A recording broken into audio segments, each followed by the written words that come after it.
comics journal. He wrote a series of columns for them in the back, and they weren't about comics really. They were just about philosophy. And then what else? He continues to sell books. He has the world's scariest house. He's like packed bookcases into every surface, and frequently bookcases stick out into the room itself, so you have to navigate it like a labyrinth. And so he has lots and lots and lots of rare books from philosophy, history, science fiction, fantasy, sociology, politics. It's like it's one of his businesses is Kenneth Smith books. And then he does art. He's also an artist. He paints and draws, and he does art for things, sells art. So, but he was sort of semi-retired from most of these activities for the last couple of years while he was moving from his house in Duncanville to his new place in Austin. And because if you can imagine a house crammed full of books to that extent, you can imagine what an undertaking it is to move from one house to another. So that took up a couple of years. Can you hear me okay this time? Oh yeah, that's better. No feedback loop. Okay, Thank you, great. Jenny. Thank you. So his version of retired is sort of like, you know, mostly retired. Also, for a while, he was really active running his email list, which David and I and others were on, where we, you know, he would send out essays to that group. He would respond to news articles. He would field questions, and we paid a subscription fee for a while. So he was doing that to make a living for a while, but he sort of retired from doing that. Now the list is pretty quiet. It's sort of run informally. But I think we are slowly managing to lure him back out. The fact that he showed up for a seminar Tuesday before last, I think is the sign of things to come. And you know, just when he thinks he's quote done with something, he can't even look at his own essay without going, "Sweet Jesus, I need to rewrite this whole thing from front to back. How could I have been so stupid? I have so much to say about this." He was pretty critical of his own writing. So I think he's the kind of guy who never actually retires, although he may talk about it a lot.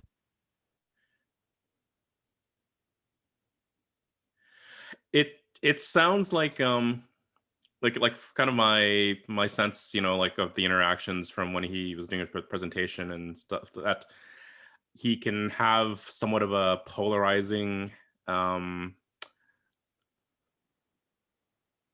yeah. Kenneth Smith is the kind of guy that makes people have very strong reactions. Okay. And it kind of like Nietzsche that way. Frequently, people's initial reaction is dislike and distaste, especially for his writing style. What happens is the people who read philosophy typically are smart people who are used to being smarter than the people around them. And when they encounter someone with a bigger vocabulary, the assumption is that guy must just be gratuitously throwing, you know, syllables at us in order to make us feel dumb. And so a lot of people stomp away angry and insulted just by that, without even, you know, grappling with the material. Which is hilarious, because if you actually grapple with the material, it's far more offensive. He's going to challenge your worldviews, everything you think you know about yourself and knowledge and the world and society. He's really going to go after. But most people who back away at the point where they're exposed to the language, and they're like, no, that's too much. And you know, and he knows that's the reaction. But I'm curious, what are some of the more substantive critiques against his work, other than his writing style, which seems to be sort of an ad hominem kind of attack, and I've certainly heard that several times. But where do people who get into the subject matter disagree with him? I'm just curious. No, that's good. I mean, this is a good topic. So usually the thing people disagree with is that modern philosophy tends to be academicized. You're supposed to be personally distanced from it, and an objective observer who reports calmly and scientifically and intellectually what the makeup is of some philosopher and their work, and you report on, well, in this book he said the following things. So you get a lot of philosophical writing these days that is like critiquing the use of the word behavior in the philosopher so and so, and here's a paper that, you know, cites every time he uses the word and what does he mean by it. But you're not actually supposed to philosophize. You're just supposed to analyze philosophers' works. And if you do philosophize, you're supposed to do so in a similarly dry, detached, Verstand Noetic way. And if you don't do that, if you start talking about, where does power reside in the modern society and who's marginalized and who benefits from that marginalization and, all those sorts of things, it's too value laden. It's too emotionally charged. So during his philosophy career, he got a lot of criticism from other philosophers for, being too, shall we say, too begriff, too gnosic, too, you know, talking about things as though they mattered and and were affecting you emotionally instead of talking about things in a sort of Well, and like these, dry, neutral way. right, and like, you know, like resisting basically staying within that kind of small box, is a threat to the status quo system of power. And like, we see just even most recently, someone who's probably more well known, but outspoken as well against um our structures of power, like Cornel West, who was at Harvard, and he recently left Harvard again because Harvard wouldn't offer him uh what's the word, tenure. Yeah, yeah. Meanwhile, like he had basically achieved tenure at Yale like 30 years ago. So and he still continues to publish and whatnot, right? So it's definitely at least from his understanding, like it's a political, like it's a threat to their power base and like their fun. Yeah. Yeah, and it's not just a tidy smart bomb approach to philosophy that somehow goes after those in power without just ruffling any feathers anywhere else. His approach involves the idea that as members of a society or a culture, we have all been cultivated to have a worldview consistent with the dominant civilization. I mean, if we hadn't, we'd probably be in jail or dead. There's this process of fitting us into the larger picture.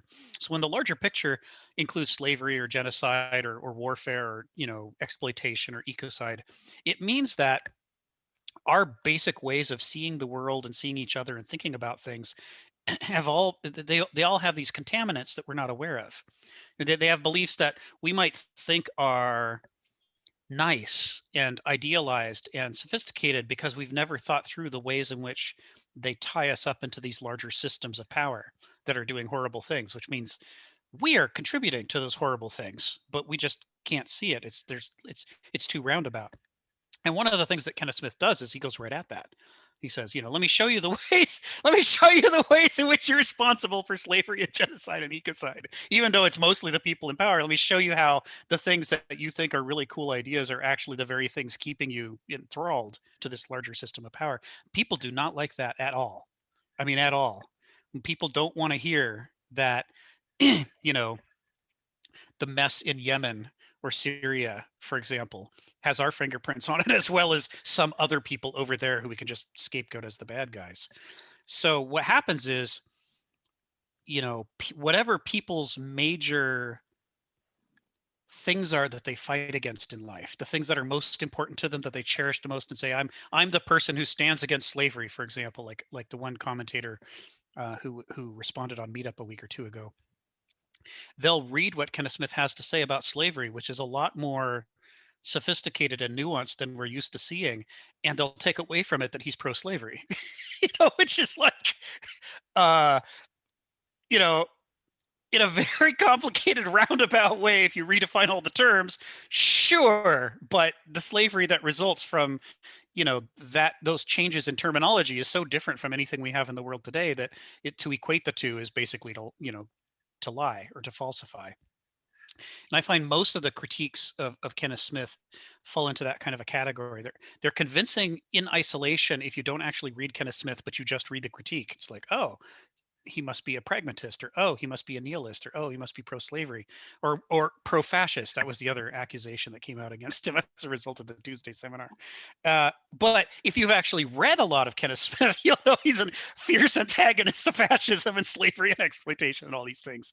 It's that taking things out of context that Noesis and Verstand are so very good at, because modern philosophy is so noetic and Verstand centered. It means that the criticisms usually make sense until you put Kenneth into, his actual writings. Yes, it's very surprising that anyone could think he was pro-fascism, given how critical he is of the Bush administration and neoliberalism and these types of colonial expansionism. That's shocking that anyone could possibly think that. It obviously implies they're not familiar with his work. But if the criticism is that he's not objective enough, that he is somehow subjective and heaven forbid trying to apply his philosophy, well then that's accurate, and I don't think really a criticism at all. And in fact, it would be antithetical to his approach to life to be purely objective, because he believes your experience in understanding the material is a key part of arriving at what we're calling truth. And so, that journey is just as important, if not more important, than the end process or the destination. So yeah, that's interesting. Yeah, I've seen it a lot. When he was writing for the Comics Journal, he would Gary Groth, who was the publisher of the Comics Journal, used to say he got more hate mail about Kenneth's couple of pages at the back of the Comics Journal than about every other thing in the Comics Journal put together. It's like the one subject that was guaranteed to get people writing and going, I hate this guy so much, why do you publish him? They could be saying anything they wanted about comic books, and they did get a few letters here or there, but one column from Kenneth criticizing the modern order and whether it's really objective, and out of the woodwork come all of these defenders of modernism going, no, he's so wrong, I hate him, stop. So it's a thing. And go ahead. Oh, I've really tried to now frame this sort of discrete false what's fallacy of false, the two choices, I forgot, between objective and subjective, false dichotomy. Yeah, false dichotomy, right. It's not really objective and subjective. I think it's more a continuum of subjectivity, and then there's certain things that we will be in very high agreement of, which is kind of on one end of the continuum, and things that will be much more more personal and subjective on the other side. But I mean, we're finding out that even color perception is subjective, right? And can be influenced by where you're raised culturally, how you're raised, right? Like that whole blue and gold dress thing, right? I mean, so. And you can map that onto the symbol of, let's say, the yin yang, a common mythical symbol that humanity has passed down over the ages, to imply that there is a continuum between what we seemingly think of as opposites. That's one of the things I like so much about Kenneth Smith. If we could talk about him in a positive sense, I think he makes a very cogent argument against the dangers of over-materialism and over-rationality. And he's calling out the culture that we currently live in as a hyper-rational culture. And he's reasserting the importance of what he's calling myth. And I think that's a very key insight, and exploring what it means to be mythical, and going into these what we used to call primitive cultures, and what I now see as cultures who are more in touch with a different level of meaning than what we currently imply. I think he does a really good job teasing that out, and his writing is very consistent with how he views the world. It's meant to be an experiential process. Thank you, Dave. I see Marianne's got her hand up. Go ahead. I kind of was realizing that I was entering my hyper mythos thing about women, and I saw this documentary on women in power, and I wanted Richard to recommend it to Richard. And I think he had a point because after women get the vote, they have Margaret Thatcher at the very end. And I think I have this bias of thinking most women think like me and some don't. Shocking. So thank you, Richard, and go for it. Yeah, it was an uncomfortable place, and then I kind of realized I was also kind of making these arguments on Women's Day. But I mean, I think the problem that I find is that if our society, still, I'll look that up. Women in Power. It's a documentary. You said, okay. On Prime, and it is excellent. It was horrific back in the day. Like I've seen this, both like up close as well as, like say like politicians, but like, there's these pressures, because, as individuals, we're still mediated by like these social pressures, and there's pressures on women when they rise to basically to conform to these, masculine dominating, type virtues or anti-virtues that so far in our culture we have lionized, right? And so when women get up there, a lot of them feel that pressure to be just as ruthless, just as masculine as male predecessors before them, right? I see this in the corporate America and whatnot. And Sharon, that's not to take away from your point that there's women leaders in the rest of the world that are operating from different values, but I think at the same time they're operating with different pressures on them. I mean, there's there's still maybe a common current in this modern world, that we are still subject to, but leading New Zealand is not the same as leading America. And and if we look closely at New Zealand, they have all sorts, they have problems too that she's inherited, ranging from austerity and defunding of their education and healthcare system and whatnot. Yeah, so which not that she's not responsible for that, but So Sharon and then Joseph. I just want to make the discussion very simple because we're talking about women. So I look out my window and I see a mother duck with 18 ducklings. Well said. That's it, guys. No, they're women, but then Margaret Thatcher, she was childless, right? Margaret Thatcher and Anne Rind, right? I'm saying it's there's that continuum of experience, right? Of what it means to be a woman, and it's not just one thing, right? I think it also has an overtone on what does it mean to crave power. And I think of Condoleezza Rice's dad. He joined the Republican Party because he would have more power. And Condoleezza did that too. So I think we have to individualize a little more than I overstate and try to chunk all this stuff together. Thank you. Joseph, you had your hand up? Yeah, I was just going to say really briefly about the idea. It's that it becomes a systems problem. It's kind of like, okay, we have a black president, but does that mean there's racism that's gone? No. The system, it's systemic sometimes, the problems, and that the changes that take a lot more than just having leaders in place. It also takes, different approaches to problems themselves. And I see what Richard was saying is that, when you rise above into a system that's already toxic, it doesn't necessarily eradicate all the problems of that system.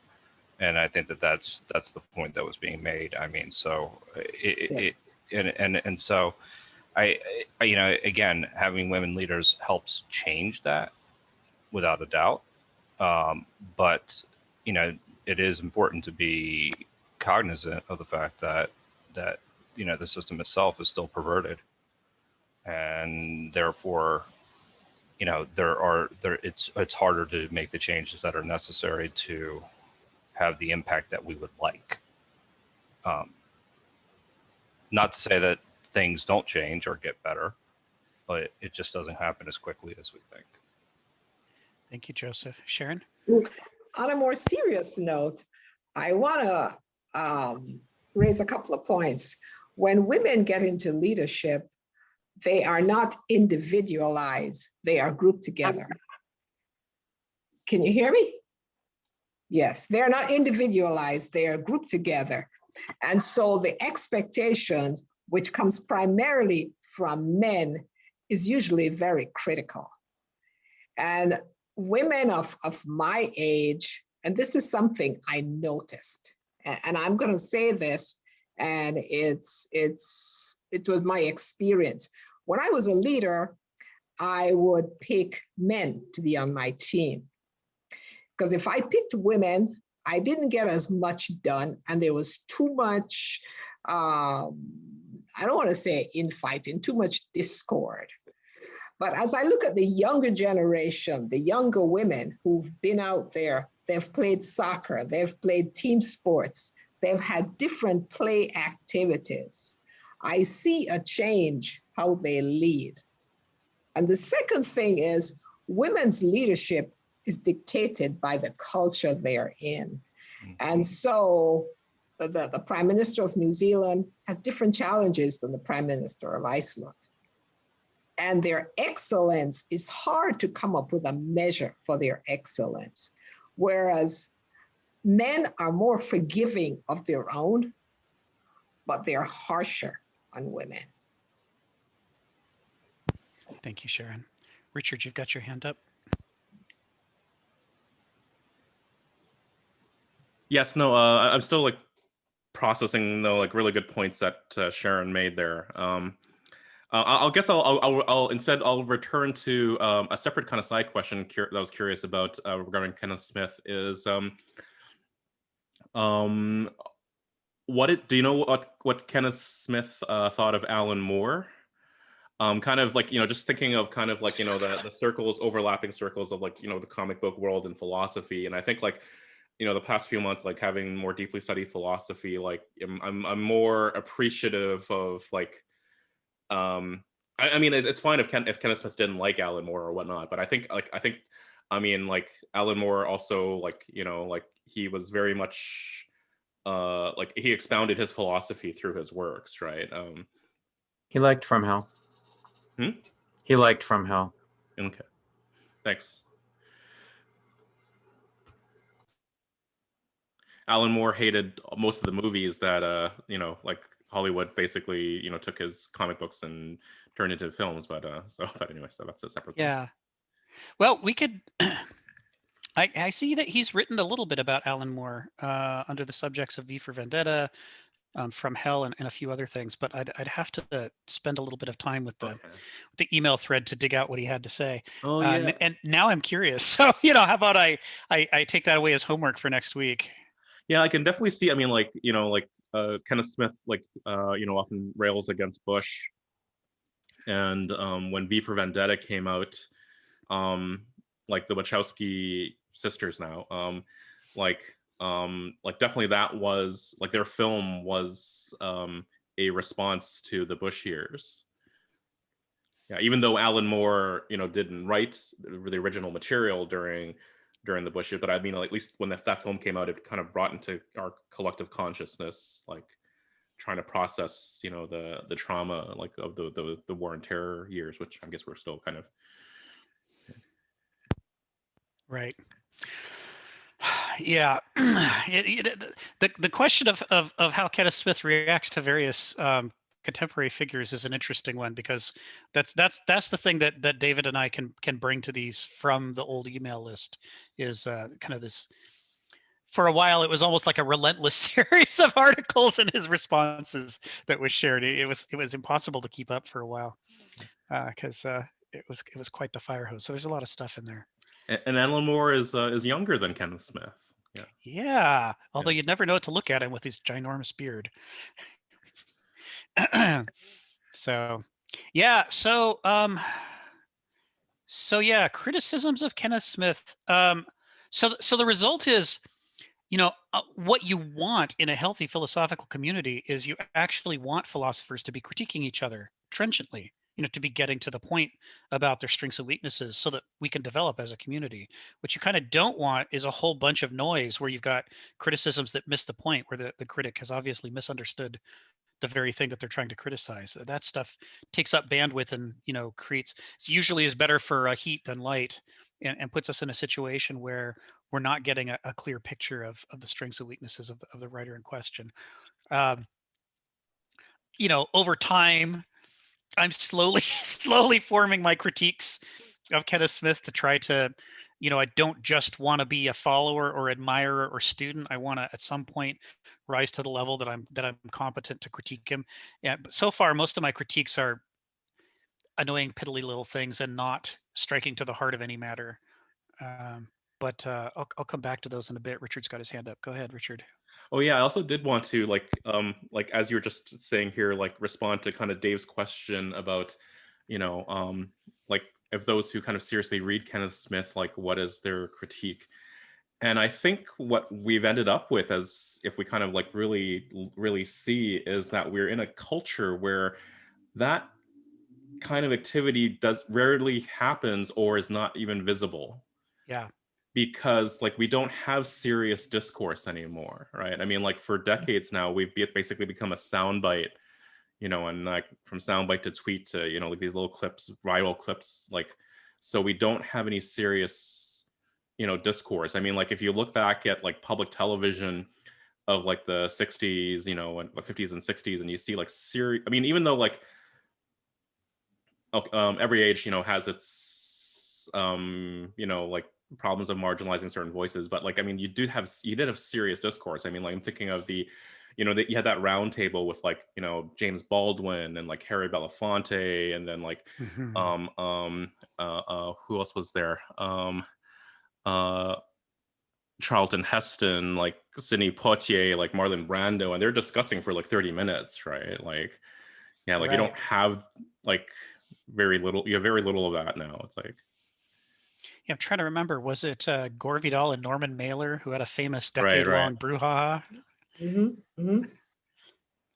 then I can't remember who Noam Chomsky's famous nemesis from the 60s or 70s was that he had a long-term. Is it Piaget? Richard and Rick, my being a SAG member, Screen Actors Guild member and all that, Yeah. I am constantly getting emails and invitation to all kinds of roundtables that are being hosted by, let's see, what are those different organizations? So there are lots of roundtables going on all the time. I just wanted to let you know that, Richard. Is that a more recent thing, or? Within last, I guess more so since COVID. Yeah, I mean, I've been getting a lot of emails. Yeah, I guess, I don't recall getting these emails over a year ago, but within last year, I've been getting so many emails about all kinds of roundtables and. That's interesting. Well, because we're having this reckoning, right? And before that, like everyone's just caught up in the rat race trying to survive, right? But like, I mean, it's also during in times of pandemic that you have search for meaning, right? And so I think, like, yeah, so that wouldn't surprise me. Okay, that you see that. And the pandemic also has kind of created this space where a lot of the activities that used to fill up our time are not available to us, and it's making people like these very meetups. Sessions that we're having, are partly a result of people kind of being rocked back on their heels and going, well, if I'm not going to leave the house, then how would I like to spend my time? It changes everything. And most of my other meetup groups are dead. But then like my philosophy meetup groups are, I can't keep up with them. Yeah, I gotta say, you guys go to a lot of fascinating meetup philosophy groups. I see the invitations go by on Meetup, and I see you guys, signing up for this one and that one, and I'm always going, oh man, I wish I could go see that. But my schedule I only have a little bit of time each week. I just make it for you guys. That's all. So we appreciate that, Rick. Yeah, very much so. Thank you. So so I think you've got for the criticisms against Kenneth Smith, you've got the category that's people who are thrown off by the style. You've got people who are thrown off by the subject matter they don't want to talk about, challenging their belief systems. You've got people who are thrown off by, and this is where you get most of the serious philosophers today. You get people who are thrown off by his refusal to play along with objectified philosophy, where we pretend that we're neutral intellectual observers, considering dispassionately what ought to be true, because he doesn't do that, and you're supposed to. That's the rules. You know, the people who really get into flame wars are mostly not the professional philosophers who are very careful to, you know, keep their distance from each other, and they get into this game of calm chicken. You know, who can be the most provocative while not reacting emotionally to any outward observation. You know, that's becomes this contest, and whoever can do that the most is considered the most philosophical in the modern era. But you know, you think, you know, how does that square with Marx's critique, for example, that the purpose of philosophy is not just to describe the world, but to change it? If you're talking about right and wrong, and you just say them and then you walk away and you don't actually address wrongs, is it even philosophy? You know, Marx says it's not. And Marx drawing from that, it's not just that he's a revolutionary, but he's drawing off of, you know, traditions that are older than he is, like such as the classical Greeks, where the point of doing all of this was supposed to be to get a better understanding of the world so that we could make a better culture, a better civilization, interact better with the cosmos. Dave, you got your hand up. And I understand Kenneth's main point that we've been talking about, pushing back against the hyper-rational culture and using myth as the counterpoint to do that, or mythic thinking. What are some of his other big ideas that he has in some of his other writing? I'm just curious. So let's talk about the slavery issue, because that's about as divisive as possible. And it's core to it. It goes like this. So if you have people in the world who don't like to think, but they do like to have their desires met, then what happens when you give them an equal vote with, say, Sharon on the subject of how much anesthesia a given patient should receive? You know, there's this question of, is democracy the right answer to all problems? And the classical Greeks were serious critics of it. They said, you know, at its best, if you have informed citizens, it's the best of all possible governments. But if what you have are a bunch of raging appetites waiting to be manipulated by con artists, then it's the worst of all possible governments, because, you know, they fall into I don't remember who first coined this term, but they stop being citizens and they become useful idiots. Idiots in the sense of they're concerned with their own, you know, one's own idiotia. They're concerned with their own desires, their own feelings, their own opinions, their own neighbors and friends, their own jobs, and they're not able to take a bigger picture. They're not able to look at the larger world. I mean, maybe they could hypothetically, but they refuse to. They insist on staying, you know, at this kind of, you know, selfish virtue, 1980s kind of Ayn Randian schema, and what you get out of that is not an enlightened government. You get a mess. Well, we know, we have it, right? This is this thing where, you know, people from one administration to the next, you know, if administration rides in on the coattails of a, you know, by stirring up a bunch of anger or frenzy about something, and then they use that passion not to do good in the world, or even to change the things that are making people angry because they want them to stay angry. That's how they got them harnessed, you know, to get themselves elected. And so then they turn around and they use the power that they get from being elected to do covert and corrupt things that were what they had in mind all along. There's this problem. If you raise too many useful idiots, you create a society that breeds con artists, because useful idiocy is a powerful resource. Kenneth argues that keeping people ignorant but revved up and focused on their feelings and their private lives is part of the core strategy of modernism.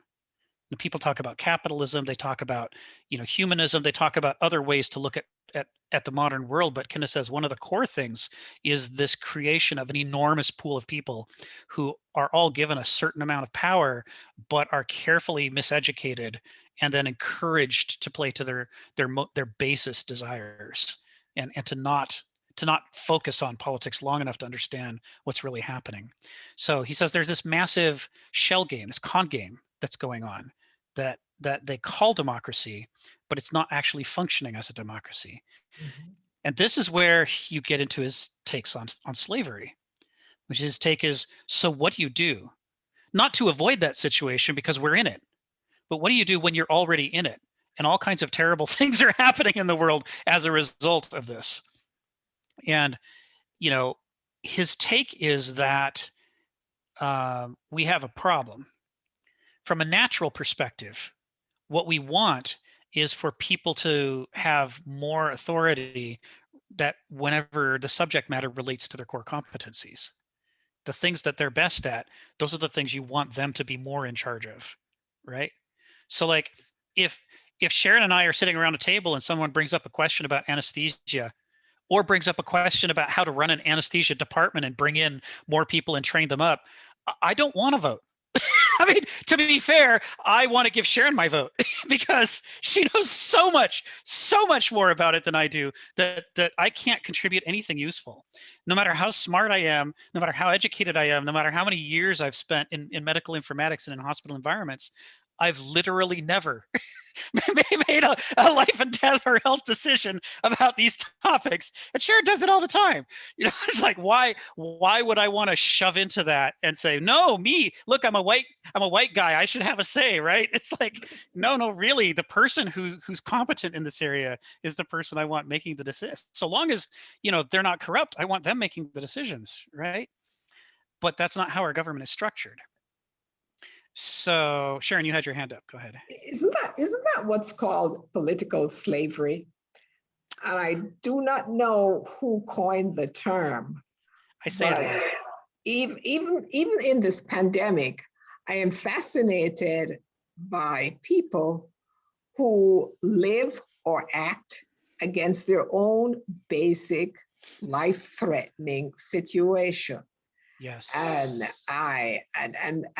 that is the core of a democracy. And I think the people in power, by the way they manipulate the education, and I think Kenneth Smith talks about this in some of the stuff we've read, the content of the education is not to get you to the point where you can think independently, right? It's to get you to adapt and follow.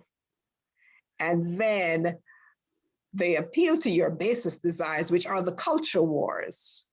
And the culture wars make you angry. And so you live a life from an emotional platform instead of one from your basic needs. Do I have health care? Do I have social security? And all those things get pushed away as your emotional desires come to the front. So it is a more sophisticated form of slavery. That's right. That's right.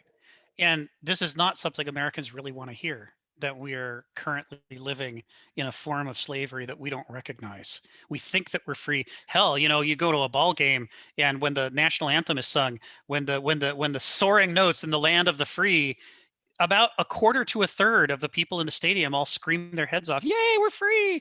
It's like, are you though? Is it meaningful freedom? What do you free to be fleeced? Free to, what kind of freedom is this that you've got where you're confused about all of the things that matter to you that are important for your life and your health and your sanity and for building a larger culture? People really don't like to hear that, but Kenneth says it all the time. All the time. It's guaranteed to really piss off his readers. Marianne and then Richard. I'm reading this book, Promised Land by Barack Obama. And in it, he talks about how being the president was a little bit like being in a barrel going over Niagara Falls, and how the polls would do the pushing and the Republicans would push. And I've noticed that this is happening right now with the immigration. We are being pushed to think a certain way, and the white supremacists are not really being in the news as much as I like it. And I don't want to be the bull again, going after the red flags in the bull ring. Mm-hmm. Mm-hmm. Mm-hmm. Mm-hmm.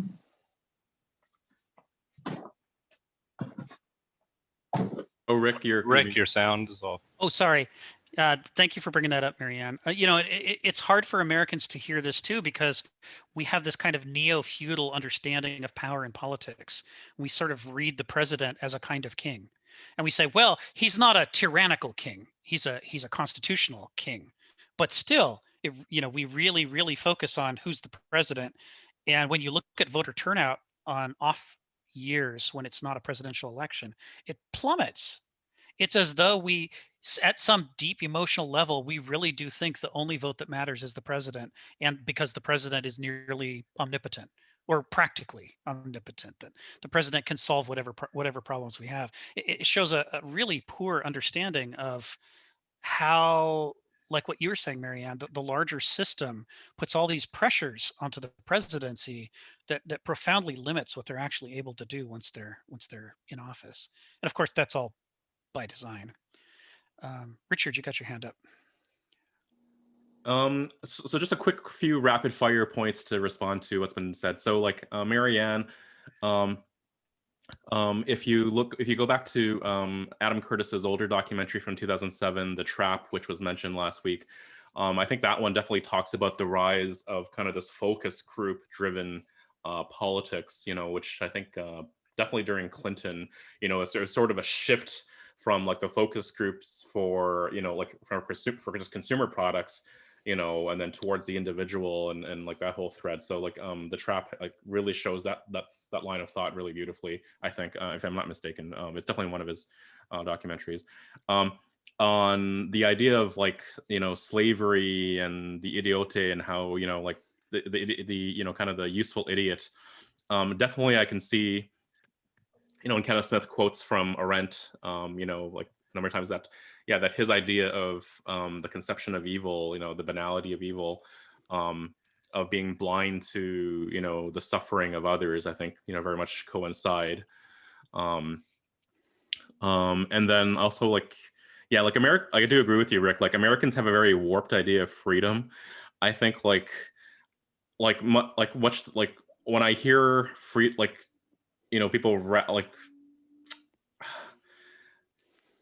one view of it, like there's a multiple, I guess, different prisms to look through it, but like, like when they're rallying against like regulations and whatnot, it's basically just making it more free for capital, which now flows and is not bound to a nation anymore, right? But it makes it more free and unhindered for capital to go forth and exploit. Like, I mean, I think it's even funny. It's like my reactions to some of what like Sharon has like talked about before, kind of getting up in an older age. But like, there's this term, I don't think Sharon used it, but like just kind of like how like kind of balancing how open you are to new experiences versus drawing upon your existing experience when you get older.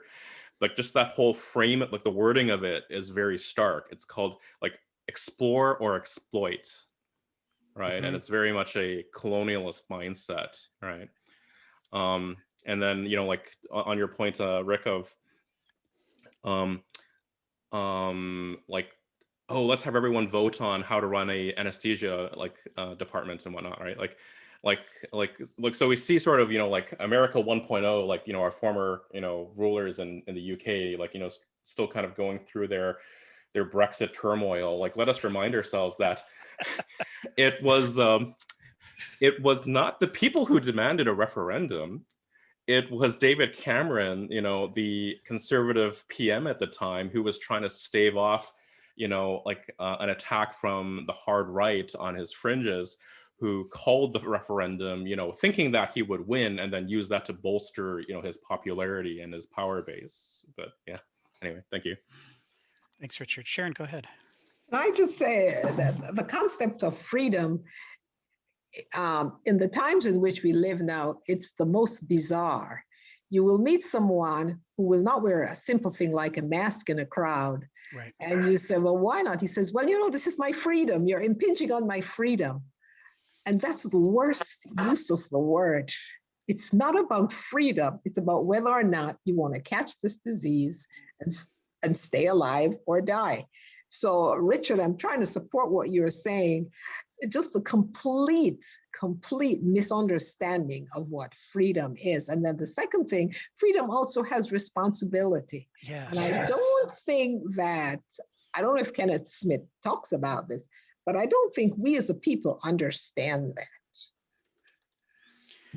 Yeah, freedom from, we focus on like crazy, but freedom to, we don't talk a lot about. So, some of the most important freedom twos are the freedom to behave in a sustainable, healthy way as a culture and as a species, right? We don't want to be caught up in systems that force us to behave cruelly or unsustainably towards one another or towards the larger ecosystem that we depend upon. But that's never the kind of freedom that people are screaming at these ball games. They're screaming about freedom from. And more specifically, they're screaming about a really abstract freedom from whatever, the thingy, the bad guys, we don't have a king in name. So, we don't live in Russia. Half the time, I think that's what they're screaming about. Yay, we're not in Russia. We're free from Russia. It's like, well, isn't that way too small a freedom? Should we be thinking about? I mean, is that enough to get excited about? Or, I think about Harriet Tubman's story about why she used to carry a gun with her when she went to rescue slaves. And they're like, oh yeah, in case you ran into the slave catchers, you had to be able to shoot them. She's like, well, oh, I suppose, but that wasn't the point. The point was a certain percentage of the time, once she had slaves with her and they were making the run for the North, some of them were afraid because they'd been slaves all their life. And they knew how to be slaves, but they didn't know how to do this. And they were afraid of getting in trouble. They'd been cultivated from a young age not to get in trouble. You don't want to rock the boat. You don't want to bite the hand that feeds you. You don't want to be the troublemaker. And it was sinking into them just how much trouble they would be in.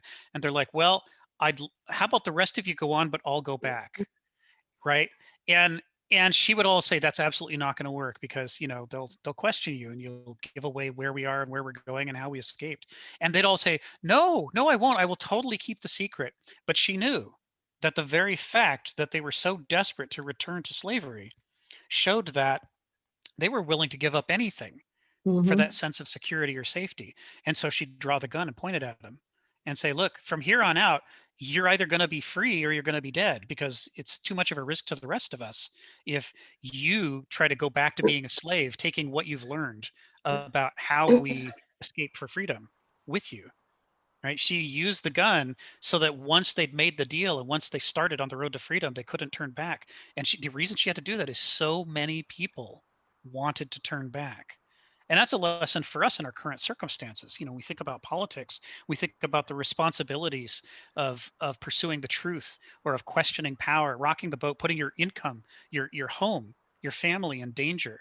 And a lot of people just can't do it. They've been too well cultivated into somebody who needs to get along no matter what. A lot of the critiques of what happened in Nazi Germany come back to this core point that what a lot of Germany did wrong is they were just too compliant and too obedient. They wanted to follow the rules, even if they were bad rules. They wanted to follow them. They didn't want to rock the boat. Well, go. How about Ginny and then Marianne this time? Yeah, I mean, me having been from South Korea and what is going on and what has been going on since 1950 in North Korea, I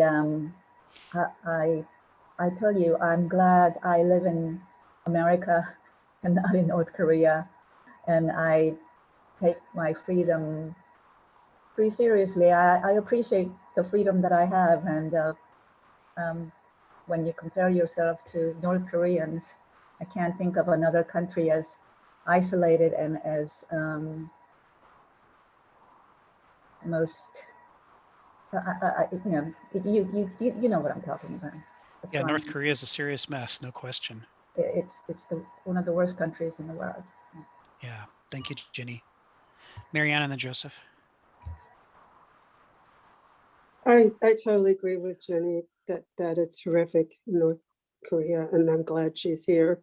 So thank you for being here. But I wanted to read Viktor Frankl's kind of definition of freedom. And here's a quote. Between stimulus and response, there is a space. In that space is our power to choose our response. In our response lies our growth and our freedom. Yeah, that's profound, right? The ability to choose, to not have to just react, to not just be a symptom of what's been put into you so far. That's the freedom that really matters. And we just don't cultivate that. And we need to, because that's the kind of citizen you need for democracy to be the best of all possible governments. And when you don't have it, then, as Aristotle said, it's instead the worst of all possible governments, because then you have enormous masses of unfree people waiting to be stampeded into one direction or another to generate motive power, the momentum that you can use to do terrible things. Somebody, I can't remember who it was who first said, whenever you hear people screaming, something must be done, a problem is so serious, something must be done right now, we have to act right now, we don't have time to think, that's always the prelude to fascism or disaster. And that's that mode of stark terror and the need to jump is the moment in which people insert their carefully laid plans as the direction that everybody's going to jump in now, because they've thought it through, and they generated the stampede in the first place in order to create this moment when people don't separate their stimulus from their response, and then they can be shaped too clearly. That's Joseph, the go ahead. Capitol riots. That's the January 6th. Yes. Yes, that was the content of his speech to them right before the riot, right? It's the government, the election's been stolen. Right now they're stealing it. The count is a fraud. If you don't stop them, you're going to lose your government, right? Something must be done. That's right. That was the focus. Joseph, Yeah, go ahead. I mean, yeah, that was a beautiful quote, Marianne. I mean, the idea that we're forgoing our freedom if we're not, if we are just living to our desire and our response, is, that's a beautiful definition. But it's an interesting concept, the idea of freedom. Like, who were the most free people in the history of the world would be a really interesting question to answer. And what percentage of people have truly ever been free? And I think that that's an interesting part to kind of parse out and figure out, because then it helps you define what an optimal definition of freedom is, or at least to a degree. Maybe it's not an optimal because maybe it's never existed yet, but at the same time, what is the most free society or the most just society that's ever existed in the history of the planet thus far, civilization wise anyway? And I have a hard time answering that sometimes. I really do. I don't know the answer, but if anybody does, let me know. Because I think it helps define what freedom really is. And I think it's a great example if you're at a game or something and you hear the land of the free of what? Right. If you're, what are you answering? What are you free from? And I think that that's an important way. Like, the definitions really do carry a lot of weight when it comes to the idea of when you're talking about the concept of being free, because I think it exists on a spectrum to a certain degree. Thank you, Joseph. Sharon, go ahead. So I have a question. Yeah. Is freedom the collective free will of the society? Right. Well, you've done it again, Sharon. There it is. That's the core problem, right? Is that we live in this increasingly Ayn Randian society that thinks that you can be individually free while other people aren't, right? We have this idea that freedom is a personal attribute. But when you really look at it, it's not a personal attribute, because you can't be free if other people around you are not, because they're all being used, they're being wielded by somebody, not for their benefit or yours. And it stops being an equal contest or discussion or a collaboration. At that point, it becomes coercion disguised as freedom, right? When all these masked people are being utilized as a utensil to get leverage against anybody who would be free were it not for their circumstances. It's like part of what Viktor Frankl's talking about in Marianne's fabulous quote is that there are layers to this freedom that we crave, right? And there is an irreducible bottom layer, which is, even if you are completely in bondage, if you're still free in your head, if you're still free in your spirit, in your character, if you're still able to maintain a separation between stimulus and response, and to think wisely about how to utilize what you've got, Mhm. then Mhm. you have a certain irreducible freedom that's lacking in people who maybe aren't officially slaves and are officially free, and yet they don't have that gap between stimulus and response, and they're really just then symptoms of whatever's been cultivated in them. And it's not that these two things are directly comparable. It's that it's two different levels of freedom we're talking about here. It's like freedom is a complex subject. Just like biology, we talk about flesh as though we are made of one thing, but biologists will tell you that we're made of layers upon layers of systems. There's what's going on in an individual cell, and then there's what's going on in tissues, and then there's what's going on in organs, there's what's going on in systems, there's what's going on in the whole organism, and each of these layers couldn't exist without the layer below it supplying the necessary preconditions, right? And it's that way with freedom too. Freedom has this complex organismic structure like the rest of nature. Whenever we talk about it as a single irreducible thing like water, we are basically blinding ourselves to any capacity to cultivate it meaningfully in our lives because we're grossly caricaturing and oversimplifying the topic to the point that it's no longer, there's no purchase on it anymore. There's no way to discriminate meaningful freedom from meaningless freedom. It's like one of the things that's interesting about the difference between colonizer cultures and indigenous cultures is that in a colonizer culture, even the people who think they're most free are definitely trapped within the system because the whole point of the system is colonization. That's its metaphor for everything. So the father colonizes the wife and the children in the family in a patriarchal household, right? There's colonization that takes place there, even at the personal level, what's supposed to be the safe space. And it happens there because the father's busy being colonized at work by his bosses.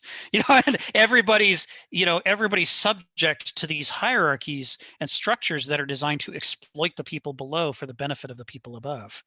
And there's no top because there's no king. It all ends up cycling back around in these weird Gordian knot kind of ways. And so in circumstances like that, the freedom becomes a kind of illusion in which we can claim it and we can talk about it, we can long for it, but we're bound up in these things that are not for our benefit or for the long-term benefit of society. By contrast, in an indigenous culture, colonizer cultures consider indigenous cultures less free because they are bound to a place.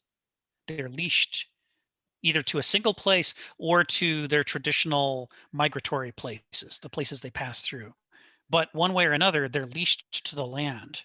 And indigenous cultures make a big point of this. They say, well, of course, we are, what we teach our children from a young age is every plant, right? Every mineral, every source of water, every animal, everything that is in this place becomes a part of their mind and the way that they live their life. How do they make their clothing? How do they dye their clothing?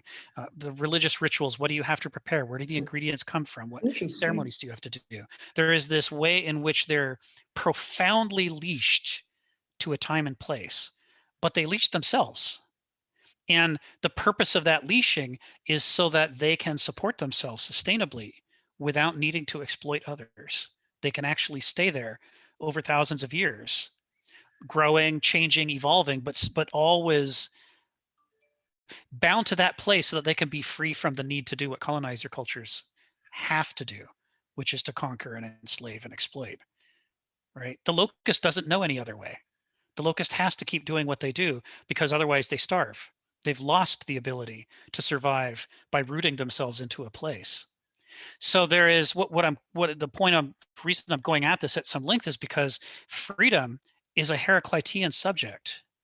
In other words, it resolves itself into a paradox in which to be free from some things, you have to be unfree in other ways. But it's not a question about absolute freedom, Verstand freedom, noetic freedom. That's meaningless, like all abstractions. But it's about what are you choosing to bind yourself to so that you can be unbound from what other things. You're not really talking meaningfully about freedom until you're talking about those trade-offs, the specific, tangible, meaningful trade-offs that are being made to position yourself into the matrix of the larger world and culture. Richard, you got your hand up. And your mute on. Oh, sorry. Hi. Hi. Hi. Yeah, so I wanted to respond to Sharon's question. And do you remember, and can you rephrase and repeat it for us? Like I remember it, but just for us. Like, Sharon's first question is, where's my mute button? Yes. The question I was asking, Richard, I think is in a society, is freedom the collective free will? That was the question I think I asked. Okay. Yeah. So I wanted to kind of like, help me, maybe to help clarify our thinking, kind of in an Aristotelian way, like, Yeah. by, 'cause my background originally, aside from engineering, is more history, politics, kind of that side. So, I want to bring in like the term sovereignty, which especially in the U.S. is a word we don't hear very often. And I think much of it goes back to our myth, back to the American Revolution, but so necessarily, it's kind of unavoidable. But sovereignty, like the kind of the power of the state, and whether that sovereignty, like in the past, like derived from God to kings, or whether it derives, from a democratic system or a republican system, like that is kind of, necessarily opposed to individual freedom in some way. And I guess it's along a spectrum. But like what we've seen, even though we don't commonly use that word here, but what we've seen over the last few decades, is that, different states, around the world, basically, coming into the fold of the American dominated neoliberal economic system, have given away more and more of their sovereignty, like, for example, capital controls, exchange rate controls, everything has to be basically given away to the market. And so the idea of this was that, without these restrictions, that it would allow people to be more free, and to, have more social mobility, and this would basically weaken and do away with the old class hierarchies and whatnot. And so, but the paradox, and this is Adam Curtis's The Trap, 2007 Yes. documentary I'll post a link to, which is, that was sort of the idea, and probably some, genuinely believed it, like in the UK, much of this was driven by, who was the prime minister? Do you remember, Rick, that also followed Bush into war, the younger guy, the younger prime minister? Oh, yeah. I know what you mean. Yeah, but he was the labor leader, right? That came Tony Blair.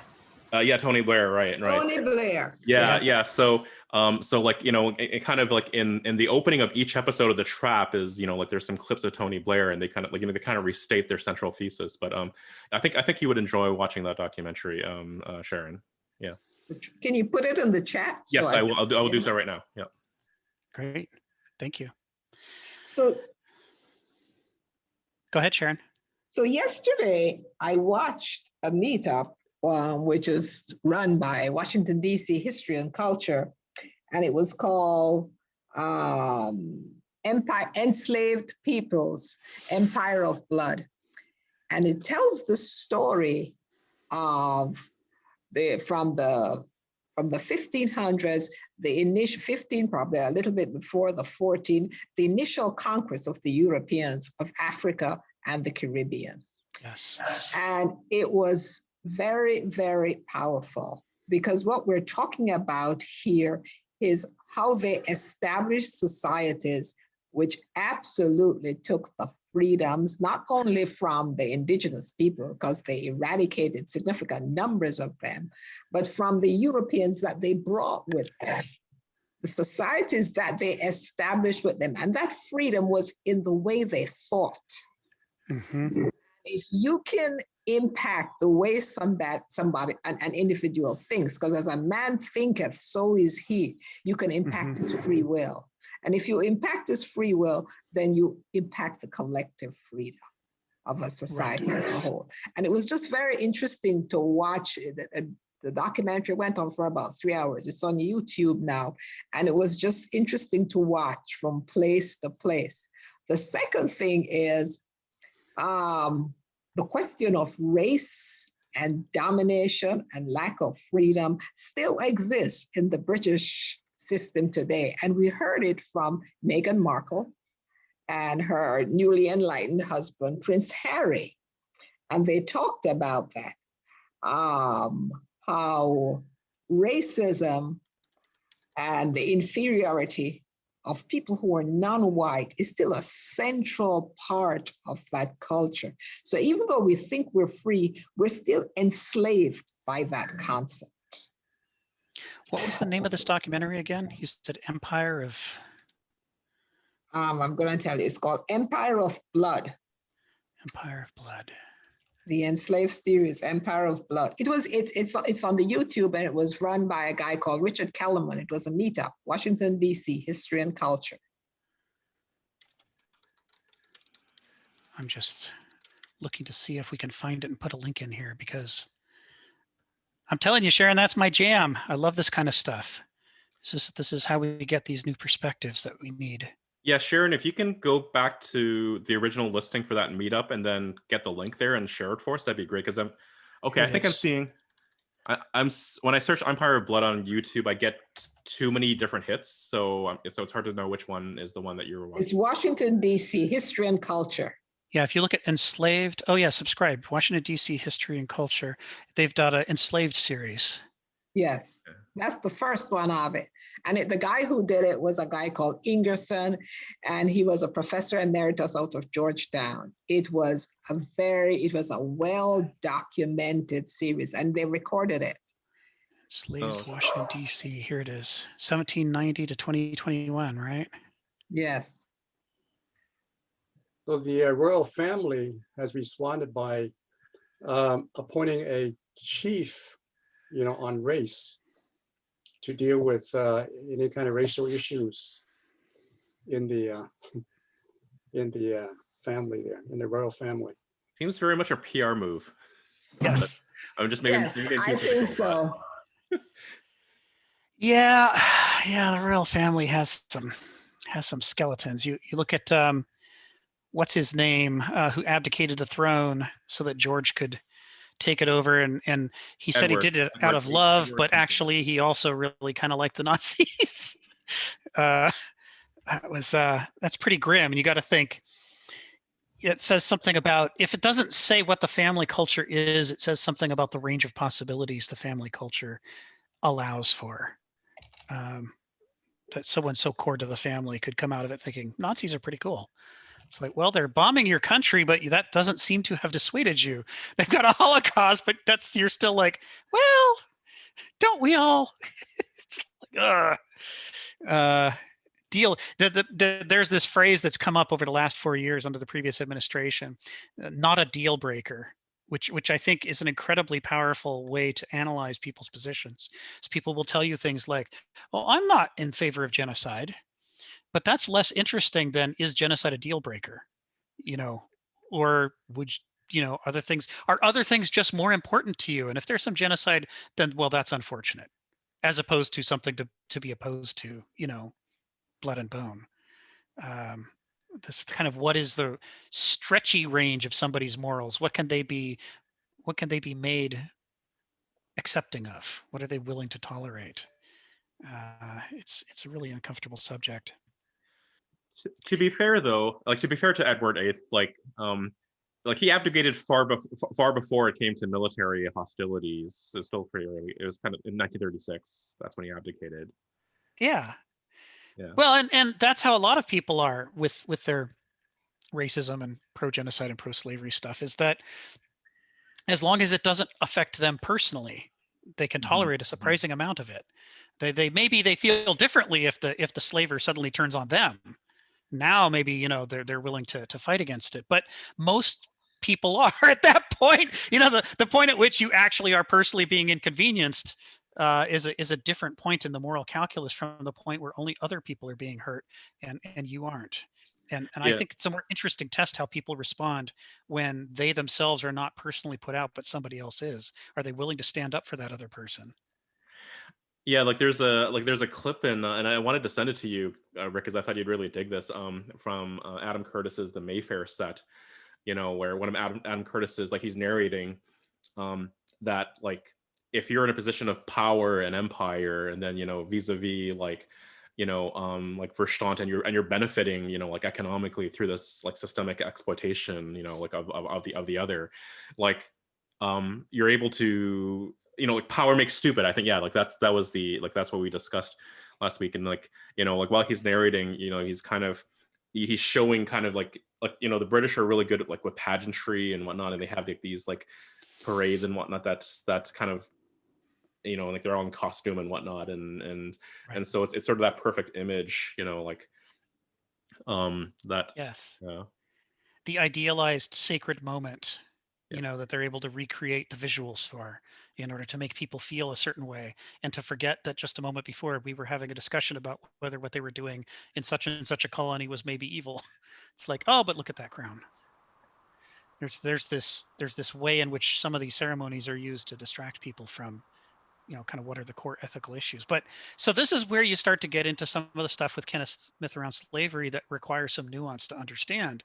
Is there is slavery as it is actually practiced against people, both things that are called slavery and things that are not called slavery but are nevertheless slavery.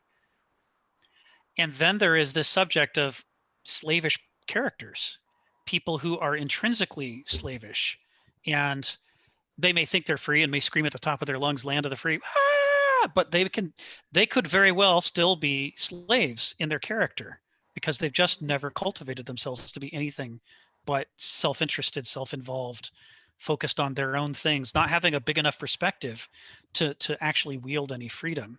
And the problem that we have is that this is an extraordinarily dangerous circumstance to be in, because it's almost impossible to come up with a solution.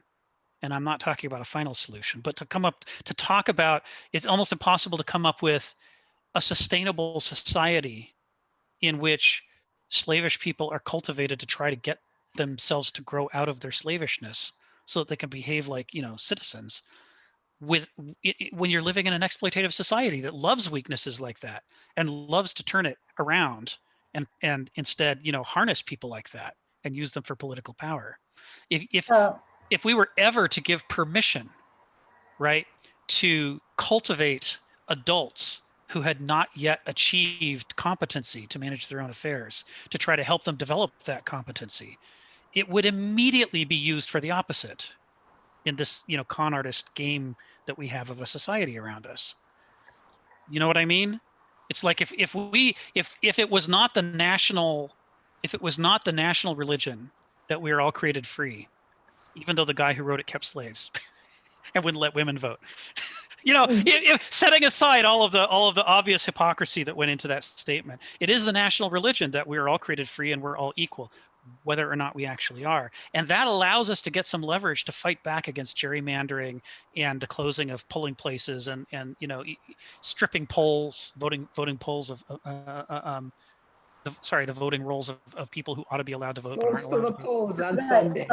Yes. I can't, Rick? Yeah, Ginny. It says the host has asked you to start your video. Oh, okay. Because my video was not working, I thought David disabled my video. Okay, I'm back on. You're back. Okay, Hi, Ginny. I don't know. And also, David, I have a question. I just got an email that said that today's meeting that it's happening right now is canceled.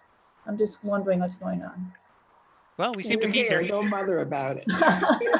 We're here. Don't bother about it. That's right. I saw it too. It's just a glitch. We'll ignore it. Okay, it says again, you cannot start your video because the host has stopped it. Okay, but I'm on. But we see you. Yeah, we see you. You're right there. Sharon, go ahead. It's a very strange day. Anyway. I have another question. Please. One of the fascinating periods of time that I enjoyed when I was in high school was the period of the French Revolution. Yes. Because I thought that was the only time in history that I'm aware of, that I can recall, where the proletariat, so to speak, or the enslaved people, their enslavement was so severe. And you can see this in Les Miserables also, that they banded together and chopped off the heads of the power structure. Now, why did that not happen in England? Because I kind of link the two.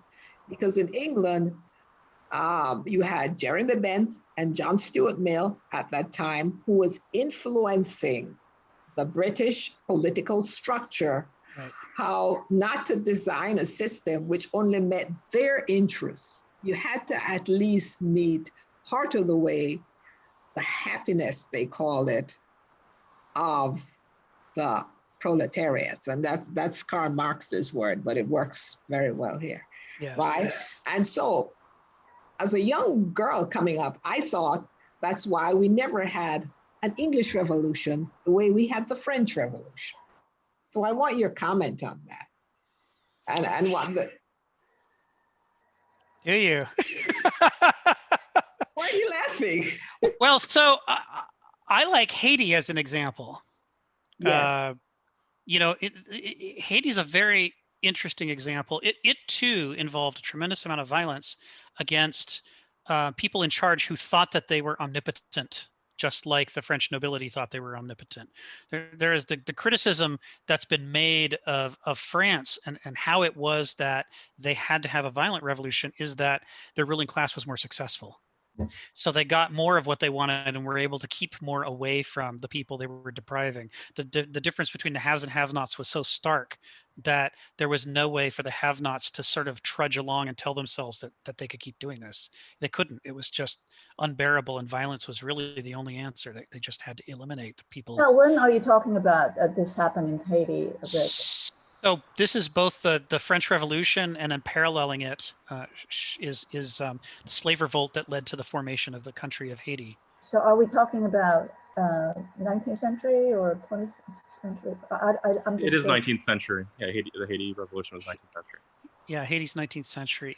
And what's interesting about it is that you would think that France, with their liberté, égalité, fraternité, having gone through what they went through, would be insisting on freedom for everybody in their dealings. But even after the French Revolution, they were managing the most lethal, most deadly, the worst plantation colony in the world. And they were milking Haiti for an enormous volume of profit. They were incredibly rich. France was from all the money they took from Haiti, and their approach to Haiti was to not allow there to be any elderly slaves or any children. They didn't go for the U.S. approach. They went for the work until they die approach. So the average life expectancy was 6 to 7 years from the time a slave arrived on the shores of Haiti. They were worked to death. And so what they did is, even after securing their own freedom in France, they recreated the circumstances that their own serfs had been under in France, and they inflicted it upon the people of Haiti, with the result that the people of Haiti had to do to them precisely what they had done to their own nobility just a few decades before. So for the same reason that there was no other option.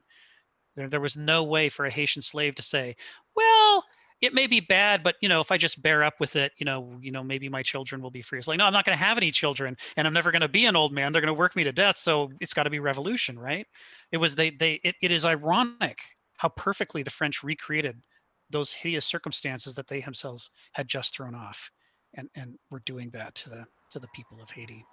So France is, ever since I took that class on the Black Past last year, that spent a bunch of time on Haiti, I've come to see France and its history of colonization in a very different light. So, what happened to Haiti? So what happened to Haiti was, after they got their freedom, immediately Spain tried to, the island that they're on is cut in half. The Dominican Republic is off to the east. So Spain invaded Haiti from the east and tried to take them over. Said, well, now that the French aren't in charge, it's just a bunch of course, to their minds as Europeans, they're thinking it's just a bunch of black savages, and we'll easily beat them with our modern war, armies. But they didn't. The Haitians beat them back. They defeated the Spanish. And the French tried to come back and take Haiti back, and the Haitians beat them back. And the British said, well, y'all are pikers. We're the real world colony people. So, if you can't manage this incredibly wealthy plantation, we'll do it for you. So they tried to invade Haiti, and they were beaten back. The Haitians actually had to fight 4 wars in quick succession, once against their own slave masters and then against 3 different wannabe imperial powers from Europe, and they beat them all. And yet today, Haiti is incredibly impoverished. So the question is, well, why Yes. are they so poor? Because Europe inflicted punitive damages upon them for daring Yes. to be free. So an enormous percentage of their income is sent directly to France. To this day, they're basically still in economic bondage because they fought for their freedom and got it. Why is it that certain countries are susceptible to that kind of, like Korea? You know, Japan and China have tried to control Korea. You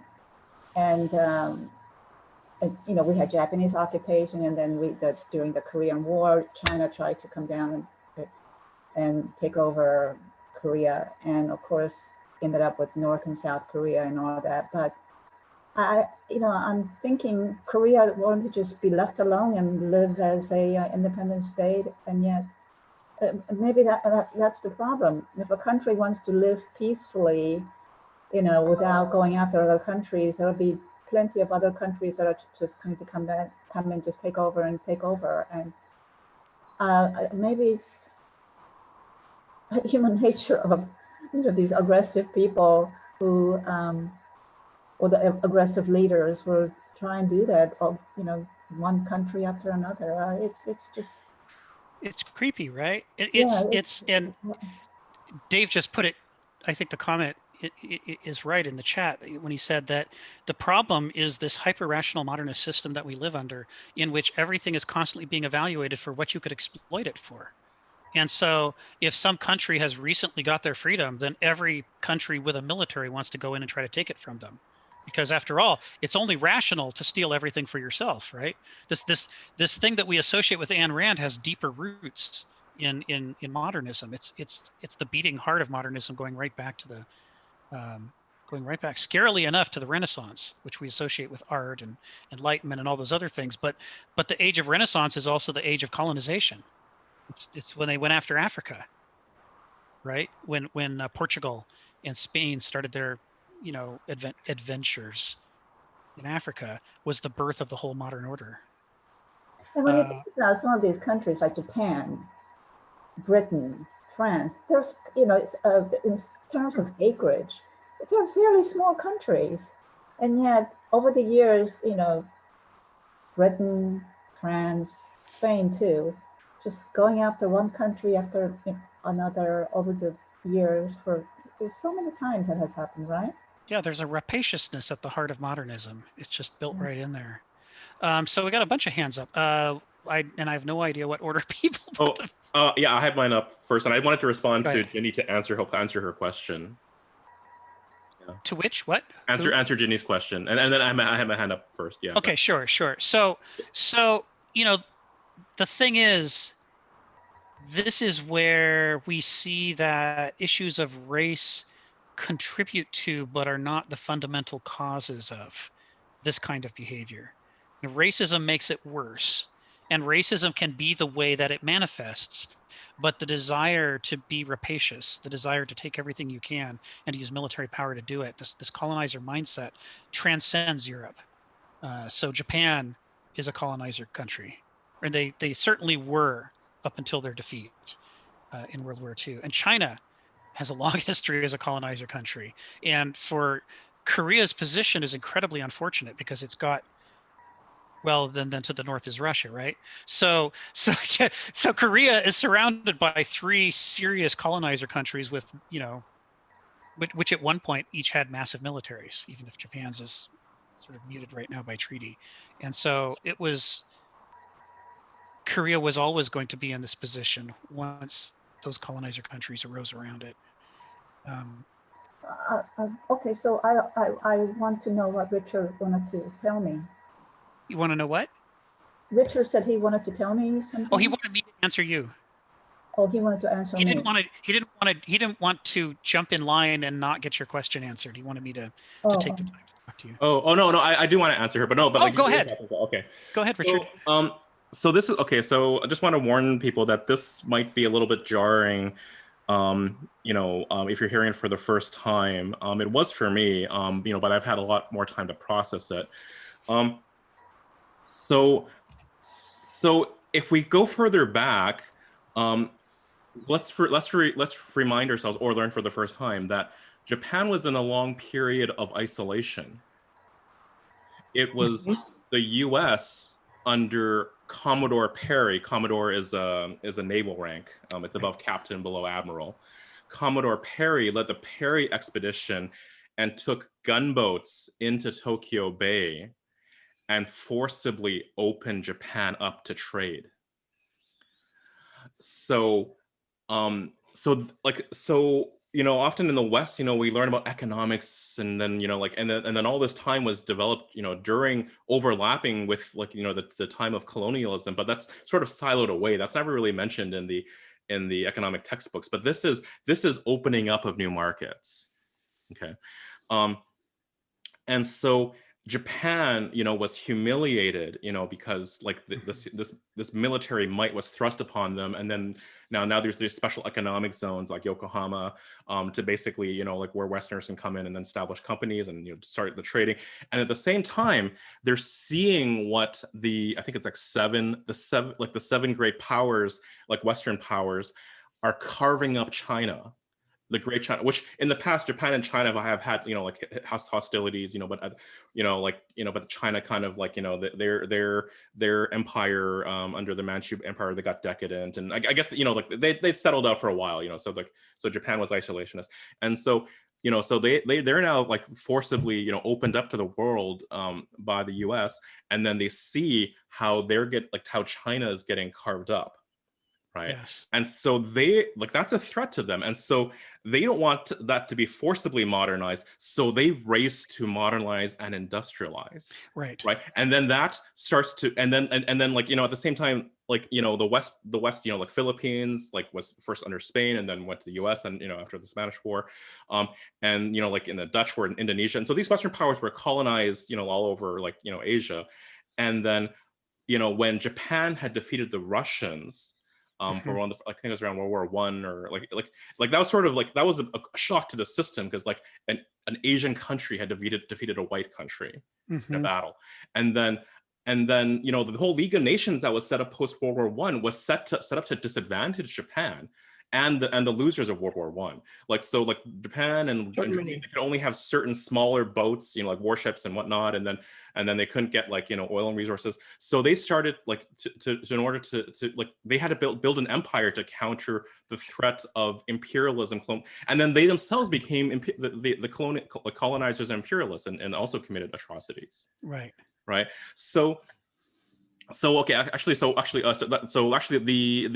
more jarring thing I wanted to bring up is that, kind of with the economics and how this all developed at this time, is that and this is from Pankaj Mishra, who have quoted, he's a modern writer and thinker that I've quoted. I'll type the name, but he quotes, I think it's he quotes this person. I can't remember if it's this particular quote, but it's a famous American theologian and ethicist, Reinhold Niebuhr. Yes. Who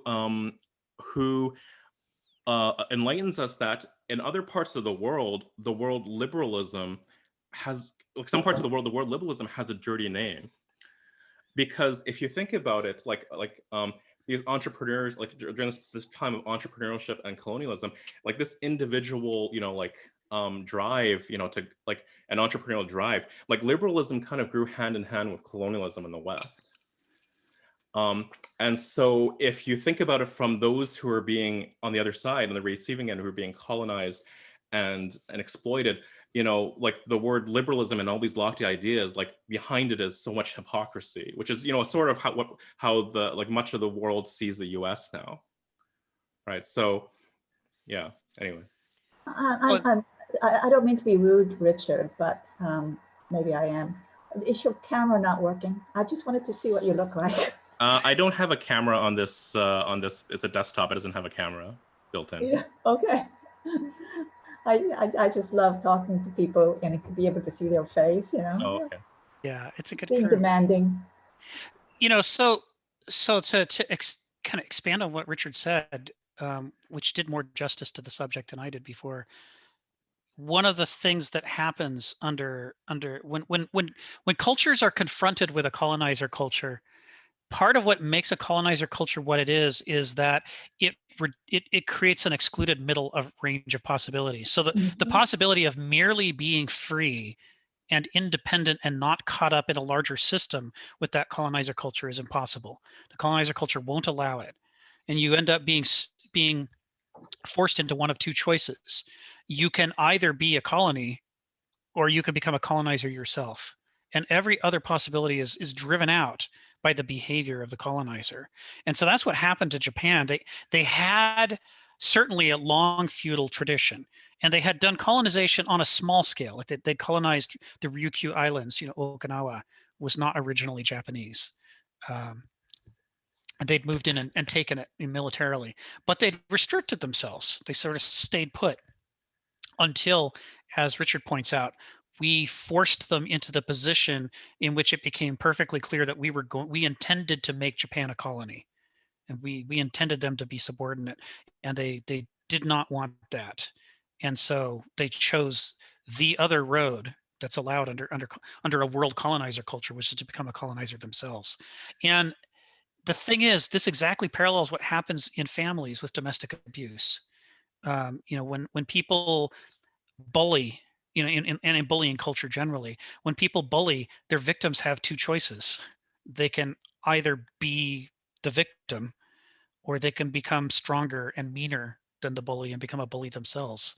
And that dynamic of forcing things into one of those two choices is a direct consequence of the aggressiveness of the domestic abuse, the bully, the colonizer culture. That they're all part of the same stripping everything down to two abstract choices. And of course, the compatibilities of that kind of coercion and violence with the way that we do logic and laws and economics by excluding the middle and insisting that everything be true or false, legal or criminal, powerful or not powerful, exploited or not exploited. Everything gets into these dualisms, and it becomes it gets into us, not just in an obvious level, like there's Sauron over there in Moria with Mount Doom blasting off and let's go fight him, but it gets into you and the way you think and the way you evaluate and the way you see yourself in the world at unconscious levels that you don't even realize how much of your own thinking is being formatted by what are your socioeconomic conditions around you. And what Richard just described is an outstanding case study because of what we did to Japan, and how surprised we were when Japan chose the other available route and decided to be a colonizer instead of a colony. And Rick, I think you really put your finger on something that's important, though, and I just want to point this out. I love that we're mining some of this fertile ground about what freedom is and how that's naturally taken us to racism and now the idea of colonizer cultures, but that all of these things are just the symptoms of what can happen when our thinking becomes dominated in a hyper-rational way, to take this back to Ken Smith. So Right. that racism is a symptom, colonizer cultures are symptoms, identity politics, including gender or sexual preferences, become symptoms. These are all symptomatic. And in one sense, maybe that's why the system even allows conversation about them to exist, because it knows that no matter what changes you make around the margins, you're only treating the system. You're not treating the root cause. The root cause, which, as I think Ken Smith really put his finger on, is that without the other aspect of thinking, the mythical or the creative or the nurturing, the sustainable, the generative, whatever you want to call it, without that aspect, we're missing something critical. And this is the logical, this is what logically occurs when you have an imbalanced system of thinking, particularly one that favors the rational. You can justify anything. You can justify homicide. You can justify, genocide. That's why you can get the hands turn into a system of currency, like we talked about earlier in the cocoa processing example that someone gave a few weeks ago. A rationalist system can justify all of these. And so we have to be careful going deeper than just the symptom of racism or the symptom of, women in the workplace, but to look at the actual problem, which is the way that we think and the imbalanced nature of it. Thank you, Dave. Marianne and then Ginny. Okay. Because Marianne's been waiting for a while.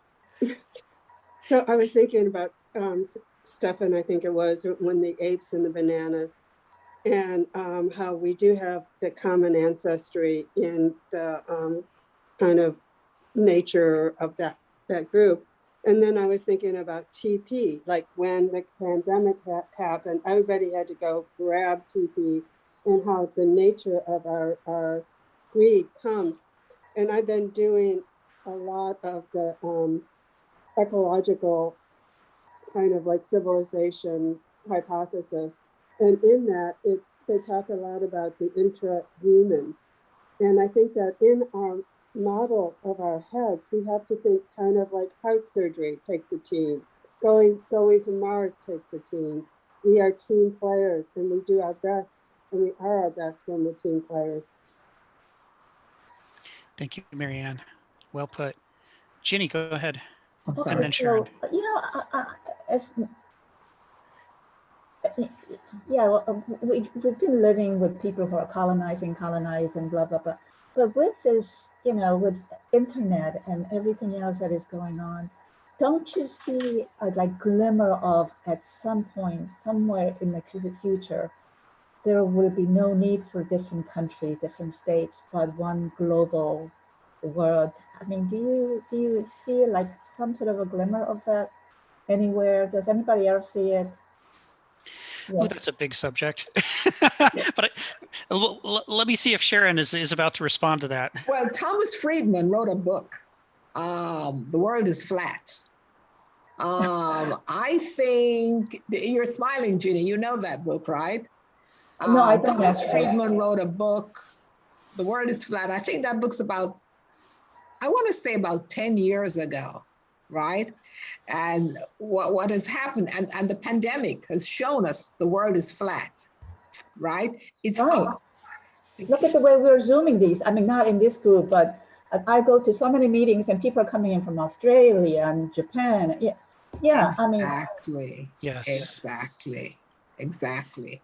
Yeah. And the pandemic has shown us not only electronically, but physically.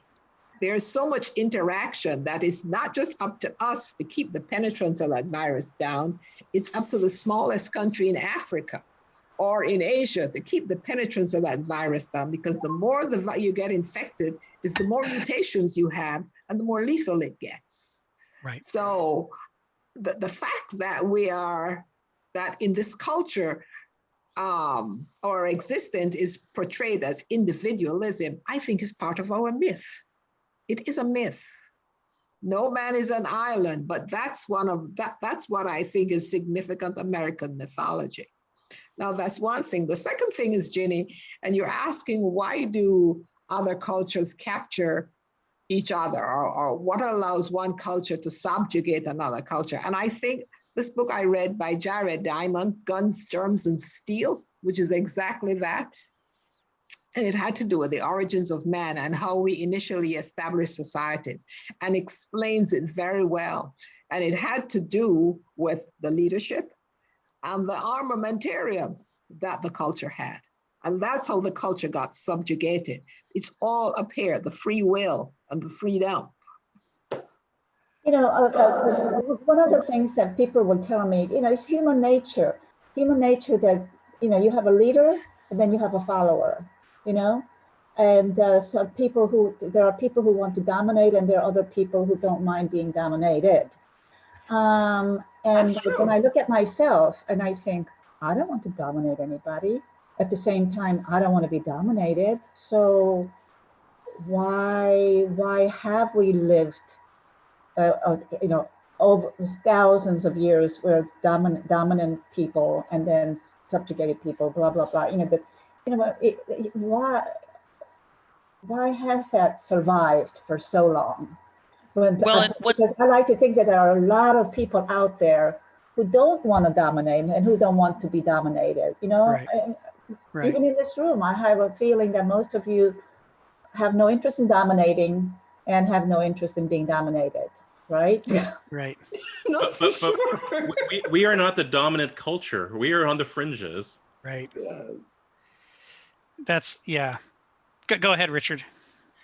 I was gonna just briefly respond to or just mention that we should also note that Thomas Friedman is kind of one of the prime intellectual proponents and evangelists of the neoliberal kind of economic movement that so much of the world is now, that's caused so much resentment that the world is now like that's the exploited of the world are now reacting against. And I mean, to be fair, like Thomas Friedman, he's privileged, like and he's maybe like he's sort of a product of his culture, right?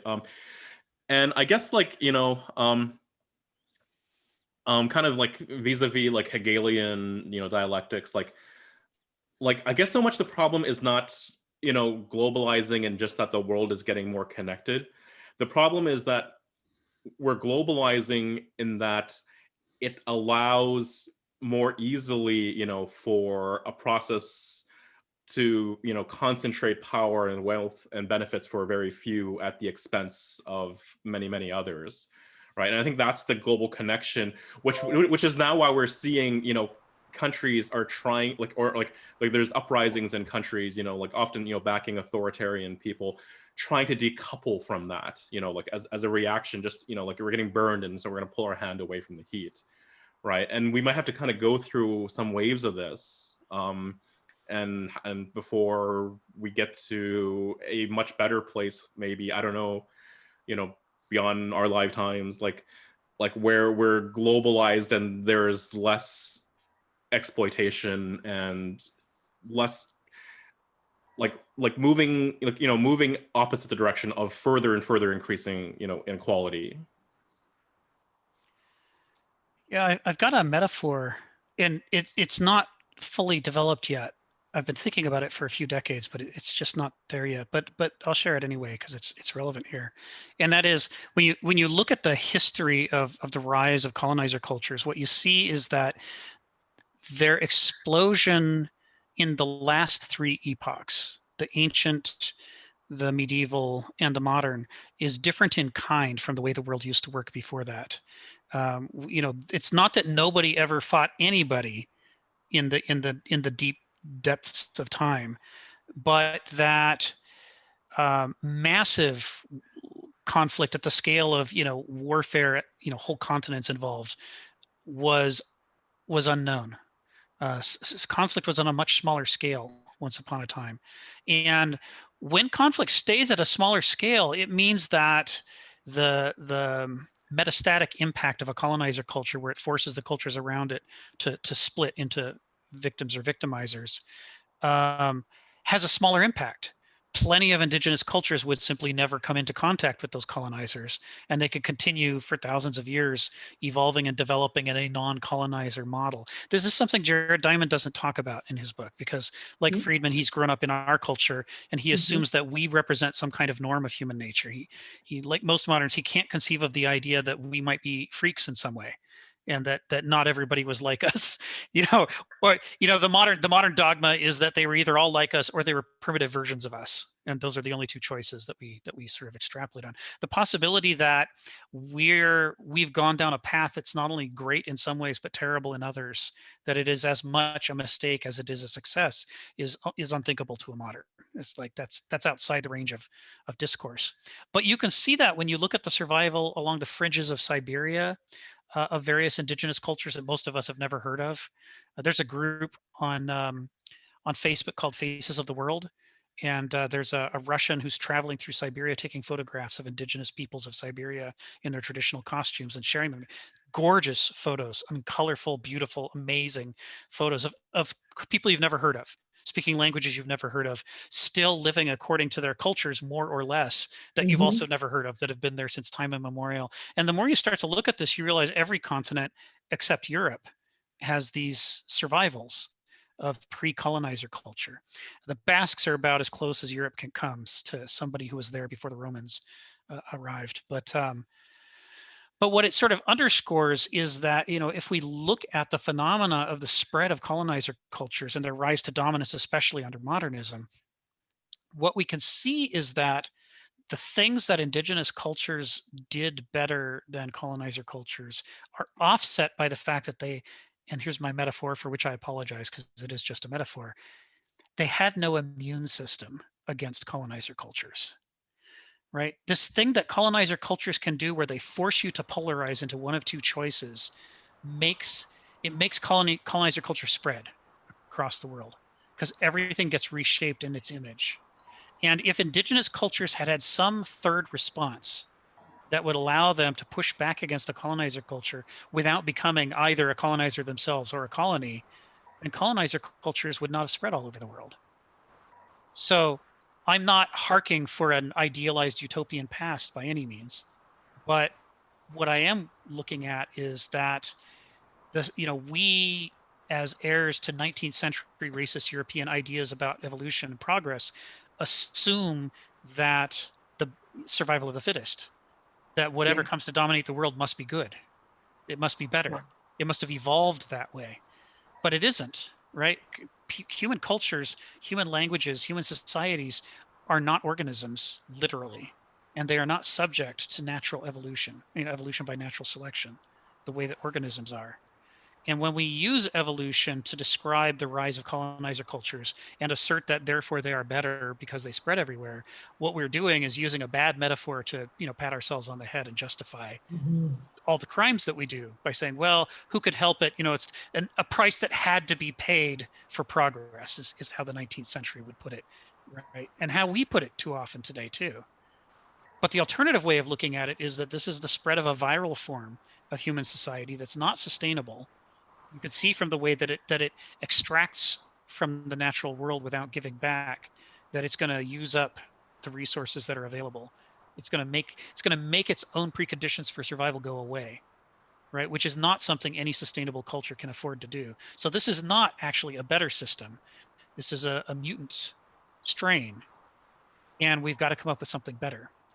But whatever the better thing is that we come up with, it can't just be a return to the past, because the problem with the past was it had no immune system against the spread of colonizer cultures. So that's one thing we can say about whatever's going to come next.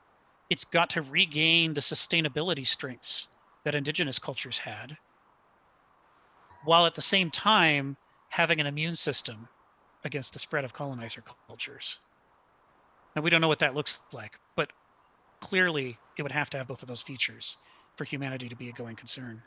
That's where I really feel the importance of myth comes into play. I sort of view myth as the human immune system passed down through generations. And if the myth is executed well, it transcends language or local customs or the culture of that day. It speaks to, in much the same way as like Carl Jung, the archetypes, it speaks to something greater and something more primordial and something that we have to remain in touch with.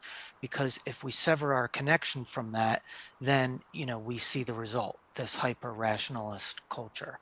And that's why the answer comes from all of us together, because that's what myth is. Myth is our shared human experience, all of us living and making decisions day to day together. Right? It can't just be, someone comes down from the mountain and hands you the commandments and then you just check everything off versus the list. That way of thinking creates, all of these problems that we're talking about, the racism and the discrimination. Could it be that also that the culprit may be the religion? Well, I mean, these people going to these colonizers very often. I don't know. I don't really know the correct the in-depth history, but going to other countries. Oh, these primitive savages. They need Christian religion because this is a more civilized way of living, or to be saved. We want to go save them and all that. So could the Christian religion be a culprit in of this kind of colonizing kind of a mentality that existed all these years? Something to Well, think about. certainly, I would it love to changed res- over time. Oh, I go would ahead, love- Sharon. Go ahead. I would love to Go ahead. respond to that. Yeah, please. Christianity was the central tool of control in colonization. It was Yeah. the central tool of control in slavery. In fact, I have discussions where I think the fact that Black people are Christians is an oxymoron, right? Because how can you follow the religion of your slave master when he was so cruel to you? What kind of God was that, right? so it's just a tool. It was a political tool of control. There was no religion. There was no goodness there. It was just pure subjugation. That was one of the major tenets of colonization. That's what Ricky Gervais says, the comedian Ricky Gervais. Christian God is the best babysitter. That Jesus is best babysitter. Well, and of course the thing is microcosmic individual family. If you don't behave, God will punish you. You're blah blah blah. Just don't throw out the baby with the bathwater. Religion, like technology, like any conceptual idea, can be a powerful tool for good or for bad. It really just comes down to whether we're using it as our servant or as our master. All of these concepts have an infinite potential for goodness as well as harm. It really just comes down to how we use them. And that's why the way that we think is so important, because that determines how we're going to use these concepts in our daily life. That's right, Dave. But I mean, how do we use it? But how has it been used historically? That's what the issue is. We all can make a choice of using it for good or bad. But how has it been used historically? I think that's pretty obvious that it's not going the right direction. Right. Like Henry VIII, for example. We're back. Excuse me. An excellent example. Joe, I have things I want to say, but Joseph's had his hand up, so I'm going to defer to Joseph. Oh, Joseph, sorry. Yeah, so no problem at all. I mean, I was actually intrigued ever since actually David had mentioned the idea of how myth, if it works well, and I'll just pose the question really quickly, is that how do you ensure that? How do you ensure that myth works well? But coming back to the religion discussion, exchange that we just had, I think the difference between religion actually working, somewhat in a positive way versus in a negative way is when it becomes dogmatic. And I think once it becomes absolute, then it becomes, this is the only way to live, and there is no exceptions to these rules. And I think that's almost to a certain extent, and correct me if I'm wrong, I mean, that's some of the problems with the deontological approach to life. I mean, that it's absolute, that you can't necessarily have any kind of reason in between, or any kind of wiggle room with your decisions. So I that's just my thought, is that once a religion becomes, look at religion as a myth, and a myth then becomes dogmatic, and it's not open to interpretation anymore. It's not open to any more discovery. It's not open to anything. But I would just like to ask the question, as though, how do you ensure that myth works well, as opposed to myth being being used as a weapon to demonize others or to even subjugate others? Yeah, there's an interesting thing here where if we think about the immune system that was lacking in indigenous cultures to respond to colonizer cultures, part of what they were missing was they couldn't conceive of how endlessly rapacious the people they met were going to turn out to be. If you read indigenous narratives from the Americas, of where they talk about what it was like when they first met the people who came from Europe and what they thought they were doing, and then how their perceptions of them changed over time, but not fast enough, to get ready for what was coming. What you see over and over is this idea that the mythos that was organizing their culture didn't actually have anything in it that described what we were about to do. I don't know if you've read Black Elk Speaks, but Black Elk Speaks was written by Black Elk, a shaman, and he lived before the coming of Europeans, through the coming, and of course through the change of the Americas. And then he wrote this book about what was the difference between these three time periods. And Kenneth Smith likes to quote this one because Black Elk talks about the way that they lived before the coming of the Europeans. There was enough for everybody. People kept their appetites in check. They were cooperative with each other. It's not that it was a utopia. It's just that that was normal. It was normal to pay attention to, whether you were taking too many trees down and that would cause problems. Normal to think about, am I taking more than my share so that somebody else will go hungry? That was just the normal way of thinking.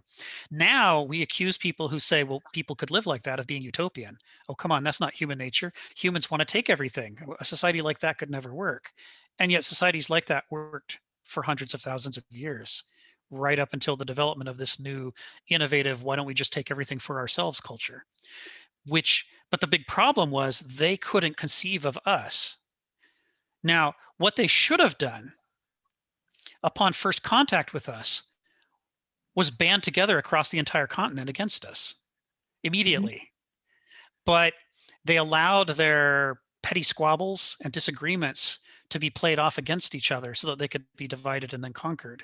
And that they never would have done that if they'd understood the full scope of what we were bringing to them.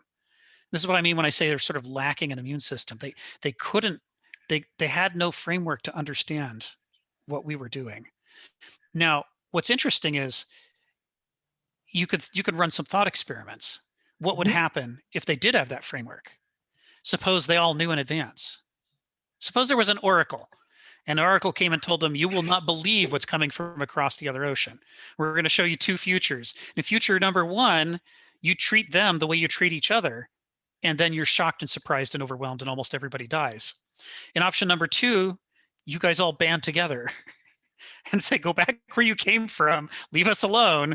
If you want to come here, you have to behave yourself. And if you don't, that's not going to be tolerated for a moment because we see you, right? If they could have known then what they know now, how would history have played out differently? And it's an interesting thought experiment because what it suggests is that there was nothing intrinsically wrong with indigenous culture, except a failure of imagination to understand how bad we were. Sharon and then Richard. I just wanted to respond to Dave. I view life, the moment of absolute certainty never arrives in life. So everything is along a spectrum. So when I say religion was the ultimate tool of political control for the early colonizers, and in fact for slavery, out of that religion, the good part of that is out of adopting the slave master's religion, it gave them endurance. It gave them hope and endurance. So that was actually the good part of it. So, but everything is along a continuum. Right. That's the way I think life operates. Yeah, there's this longer picture that's necessary to understand the full consequences of things. Yes. Richard, you got your hand up.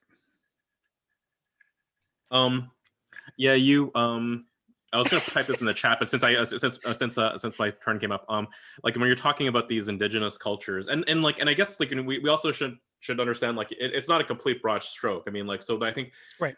I mean, there's a but it's a mindset of sustainability, which is sort of it's hard for us in our kind of our business corporate dominated because corporate kind of expects, I think Greta Thunberg, put it beautifully in her 2019 speech to the UN. We have these, all we talk about is money and this fairy tale of eternal growth, right? We expect sort of just this exponential thing, but it's we're doing it, we're sucking in these resources and that doesn't it cannot just sustain up to to be exponentially, further and further exploited, right? And I guess this is not an answer, but I guess more kind of as a thought experiment. But so I know Rick, you're a Star Trek fan, right? Is that right? Correct? Or yeah, among other things. So this is one of the movies that I think, most people didn't really like, but I guess to me, it kind of left a lot more lasting impression. This was the Yeah. second last one, Insurrection. Yes, I knew you were going to say that one. Oh, you did? Okay. And I mean, it is, it is kind of fantasy. I mean, so like the Baku, which are these people kind of living, as an indigenous culture, they were formerly, technologically, advanced, they know what warp drive is and whatnot. And then they decided to, disconnect from that. And we sort of see microcosms of, in our American society of people who had these high powered corporate jobs and then decided this does not make sense. And I mean, they have privilege and whatnot. And so they decided maybe they move to Mexico or something and they buy a little a piece of land and they create kind of an eco tourist hotel farm thing or whatever. Right. I mean, and at the same time, I guess the planet they're on, has these special power, that kind of gives them near immortality, so they're able to kind of pass on that wisdom and know kind of what the other side of this hyper logos colonizing type mindset can that the conflict and the ugliness that can bring, right? And they choose to not fall back into that, or I mean but then we do see that the new generation does, right? So you still have that conflict, that tension, which and then they were expelled and then come back to. But anyway, I don't know. I guess it's not really possible, and it also sort of begs the question is well, I mean, I guess in this particular case, they didn't really the story, the plot didn't really put it into conflict, but it's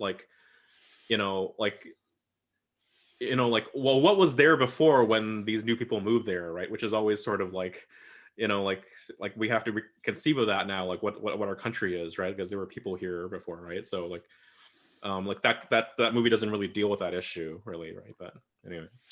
Yeah, well, you only got 2 hours, and so there's limits to how deep they can go. But for those who haven't seen it, what he's talking about is one of the last Star Trek movies that was made actually directly deals with indigenous culture versus colonizer culture. And a lot of Americans didn't like it. And in my observation, Americans often don't like movies in which people a lot like they are painted as the villains for being a lot like they are being. It's there's a way in which at the same time we're sort of not aware of our identity. At the same time, we don't want those parts of ourselves to be criticized because everything depends on it. We don't really want to be told that it's not okay to colonize everything. So this movie did not please people, shall we say. Marianne, you got your hand up. So I wanted to add a couple quotes from Sitting Bull. And one is, the white man knows how to make everything, but he does not know how to distribute it. Yes. And the other one is really common. I'm not going to totally quote it. It's we have two wolves inside us. One's good, one's bad. And it just depends on the one we feed is what we get. Right.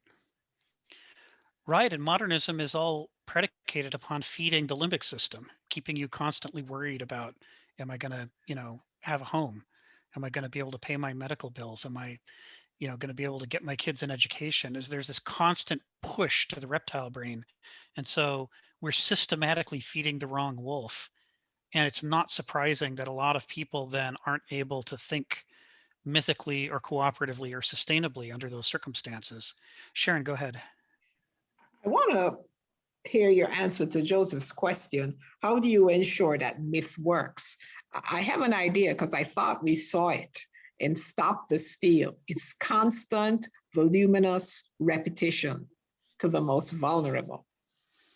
And it's you can see it even from the times of Christianity. That's how Jesus Christ got crucified.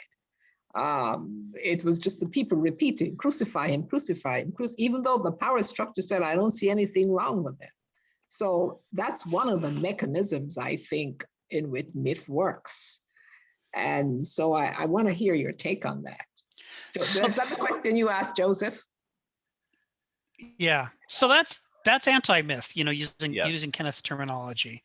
And the thing about kind of Smithian approach to myth is that the definition flies in the face of all of our modern usage of the term.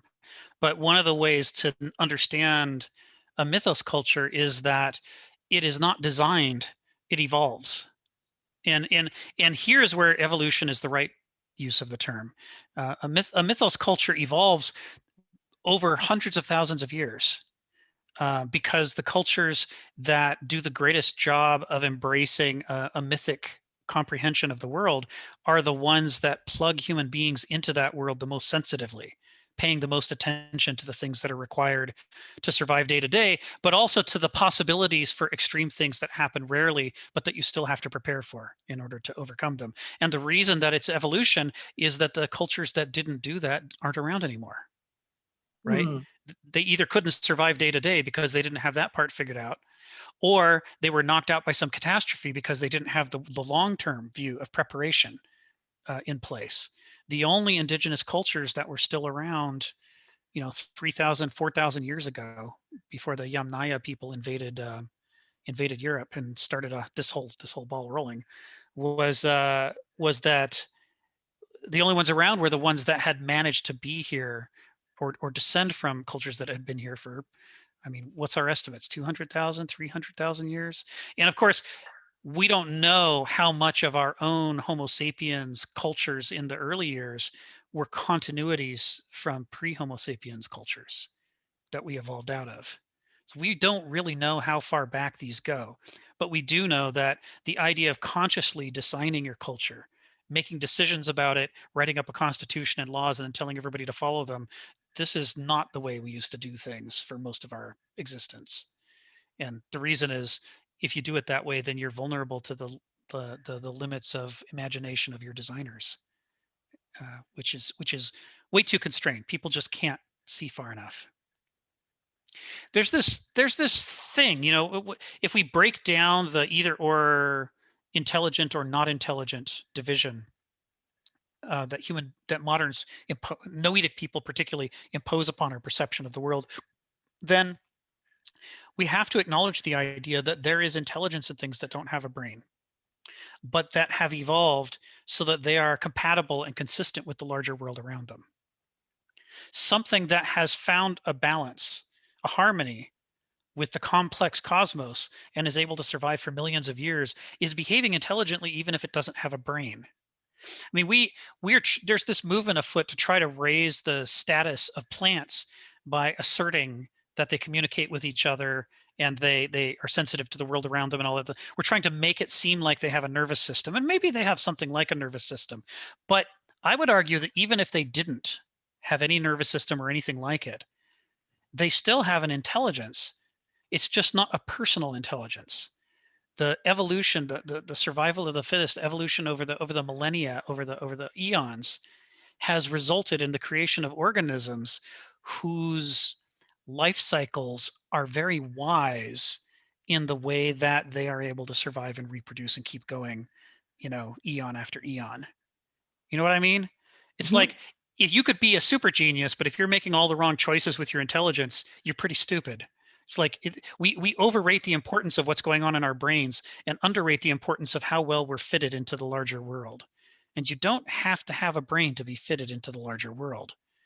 Plenty of things that are, lack a nervous system are fitted beautifully into the larger world around them. And so this is where I start to get into this issue of the intelligence or the wisdom that's in indigenous cultures, is that because of the longevity of the traditions that they're growing out of, what we have is we have cultures that weren't entirely designed, but partly happened through that thing that a modern would call accident, but that a mythos culture would call harmony. The process of empirically discovering what works and aligning yourself with it, which is the core of mythos, right? To make visible the things we have to keep track of, to give them the urgency that we will attend to them and put ourselves into harmony with them. As I like to say, the problem with logos culture is there are certain categories of disasters and mistakes that can only be made by incredibly smart people who are thinking too much and not relying enough on what works. It's like, I want it to be this way, and I'm smart enough and powerful enough to make it that way, and now there's a disaster that wouldn't have happened if I hadn't set those conditions up, because ever before that things were fine. All right, so So here's the thing. So our challenge is that given these circumstances, the questions of human freedom are very difficult to evaluate, right? Are you free if you are freed from the mythos culture that helped you to live sustainably with your neighbors and with the ecosystem around you, so that now you can enslave them, commit genocide and ecocide until you collapse and your society collapses because you've used up all the resources? Is that freedom? Well, a modern would say it is freedom. That is precisely freedom. Freedom is the freedom to do whatever I want, right? You've heard the saying that my freedom ends, my freedom to throw my fist ends at your nose. If I make contact with your nose, I've violated. It's not freedom anymore. It's now becomes assault. The problem with these absolutist abstract definitions of freedom is that whole middle zone in which the fist is heading towards the face, we're still saying it's fine, it's fine, it's fine, it's fine, it's fine. It's not until it's made contact that we say, okay, now we have a problem. But the truth is we already had a problem, right? It was a New Yorker cartoon that had an illustration of a guy jump off the top of a building. And someone sees him falling, leans out the window, says, "Oh my God, are you okay?" And he says, "So far, so good." Right? As he's plummeting towards the ground, because I haven't hit yet, right? Everything's fine until it's too late. And then we have a problem.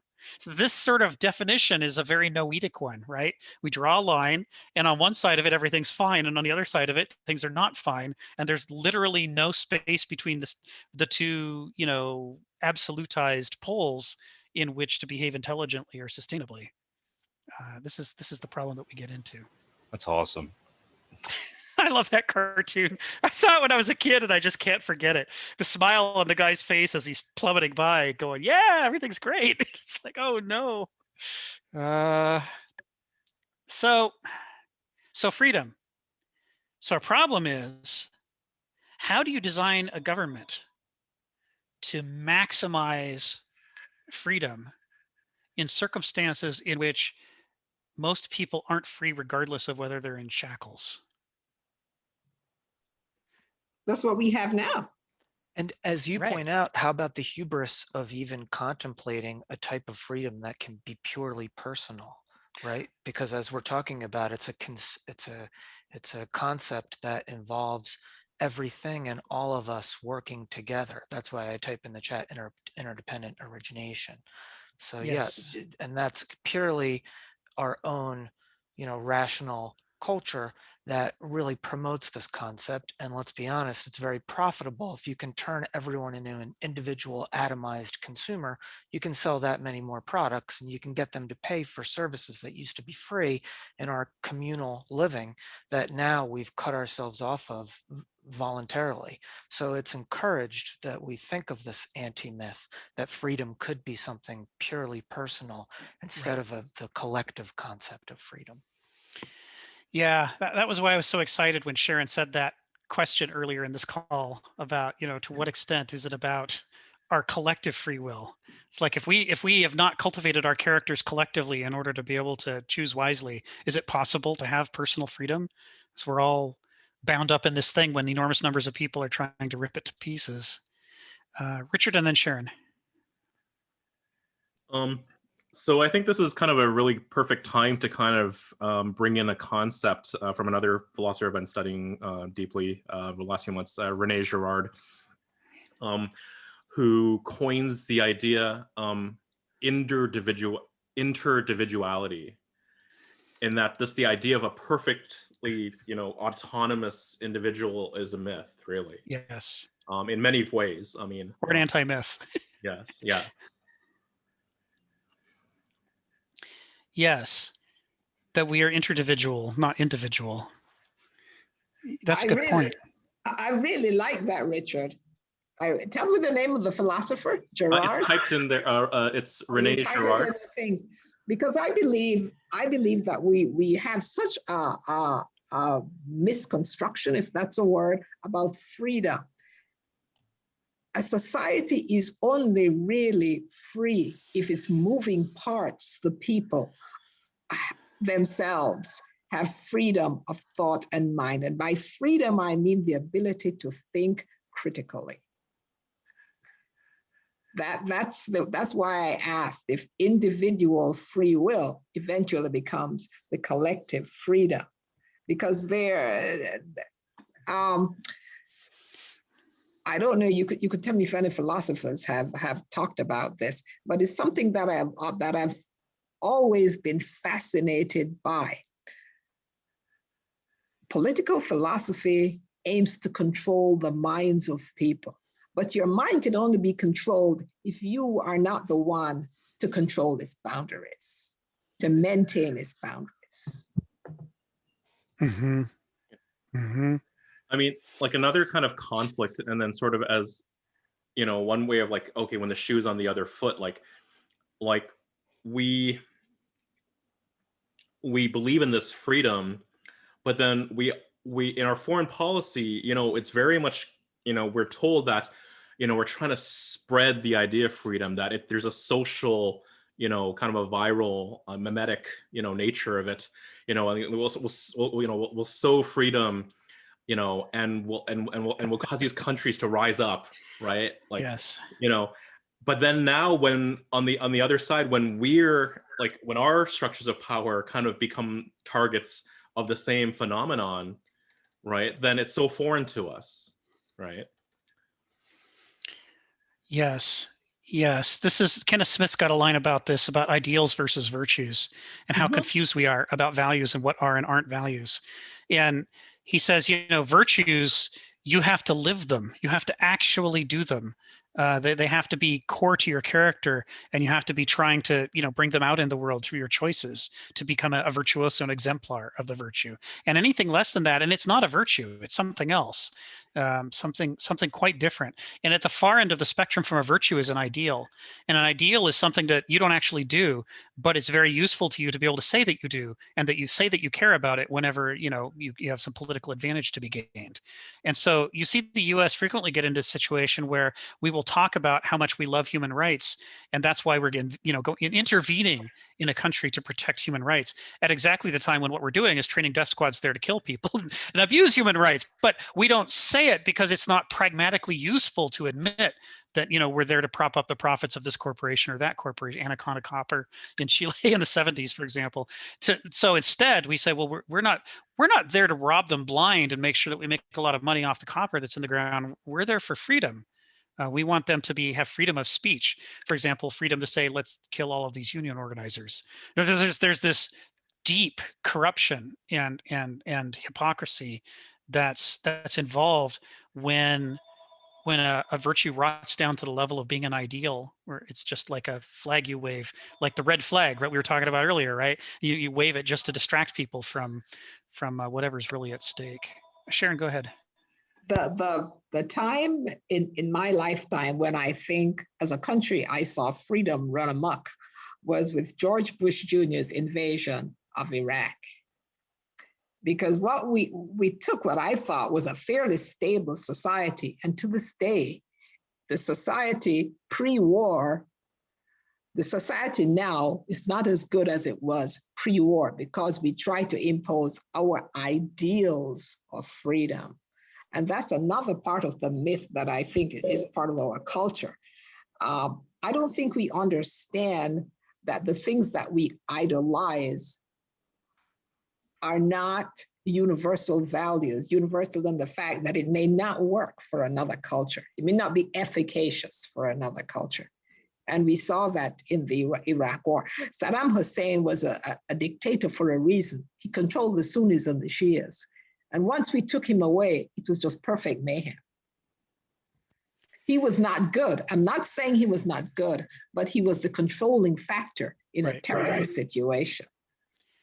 I think one of the things that Adam Curtis does well in his documentaries is talk about the danger of trying to be too logical about some of these ideas, that this is really just the system doing what the system is going to do. And then later we come up with rationalizations that sound pleasing and often are only just emotional platitudes, because if you can speak directly to the emotional limbic system, you can get past people's logic and people can say, wait a minute, exactly what you just said, Sharon. The country's way worse off. Hey, we spent $3 trillion. What the hell did we get for it? How come Karl Rove is so rich? You know, people stop asking questions when it becomes just an appeal to their emotional system. So just be careful looking for logic. They'll, if they didn't say freedom, they could say any one of, you know, an infinite amount of other concepts, and other governments do, and to justify the exact same action. It's just the system doing what the system wants to do. And then it's only us that try to say, wait a minute, that doesn't make any sense. Well, it doesn't have to make sense. You know, this is the system propagating itself. And that's why it's so important to focus more on what I believe is the root of the cause, which is the hyper rational type of thinking, as opposed to all of the symptoms that it creates, such as war or racism or gender. I feel that those, if we stop there, it doesn't go deep enough to really get to the change that we're looking for. Yeah, it's a challenge talking about these things, because, you know, we're trying to understand, we're using words to try to understand, and at the exact same time we're dealing with agencies that are using words to control. You know, that they look them up in think tanks, they deploy them because it produces the right emotional response in us and gets us compliant with the policy that they want to roll out.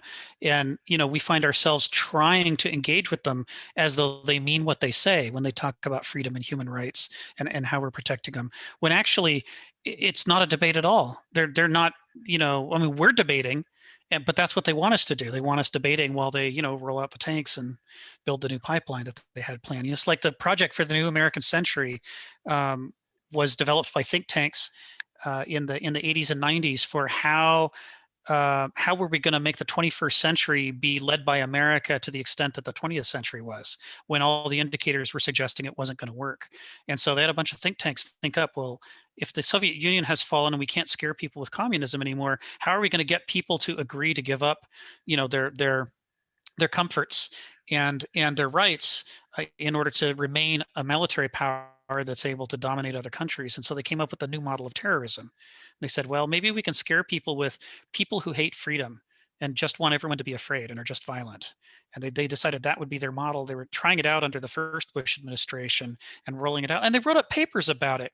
What's so weird about living in America is a lot of the slimiest plans are actually out there for anybody to read, but nobody does.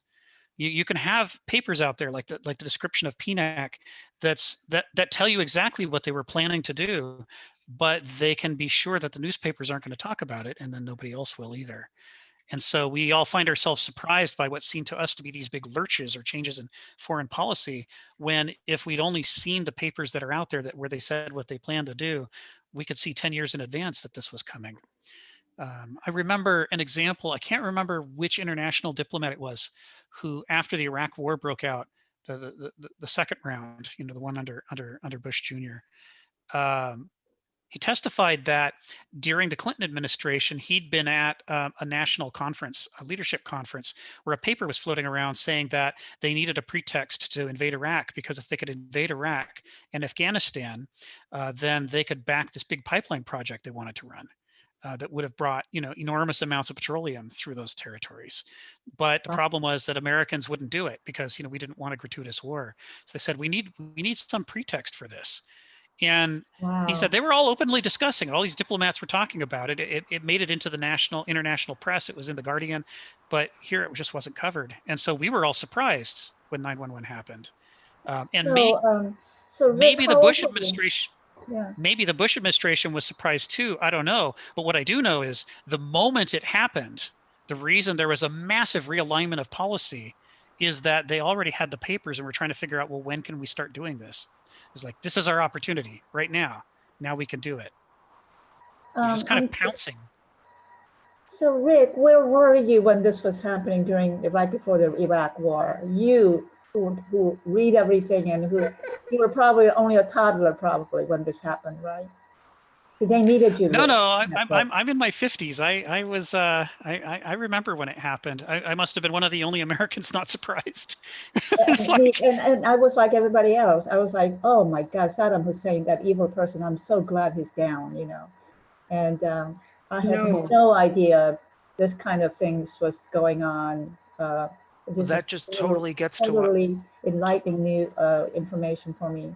Ginny, that really gets to what Rick is saying, I think, and Yeah, it's such an yeah, important and point. I'm one of them. I'm totally About how the people can use our words against us, that these concepts in and of themselves can be limited and turned against us.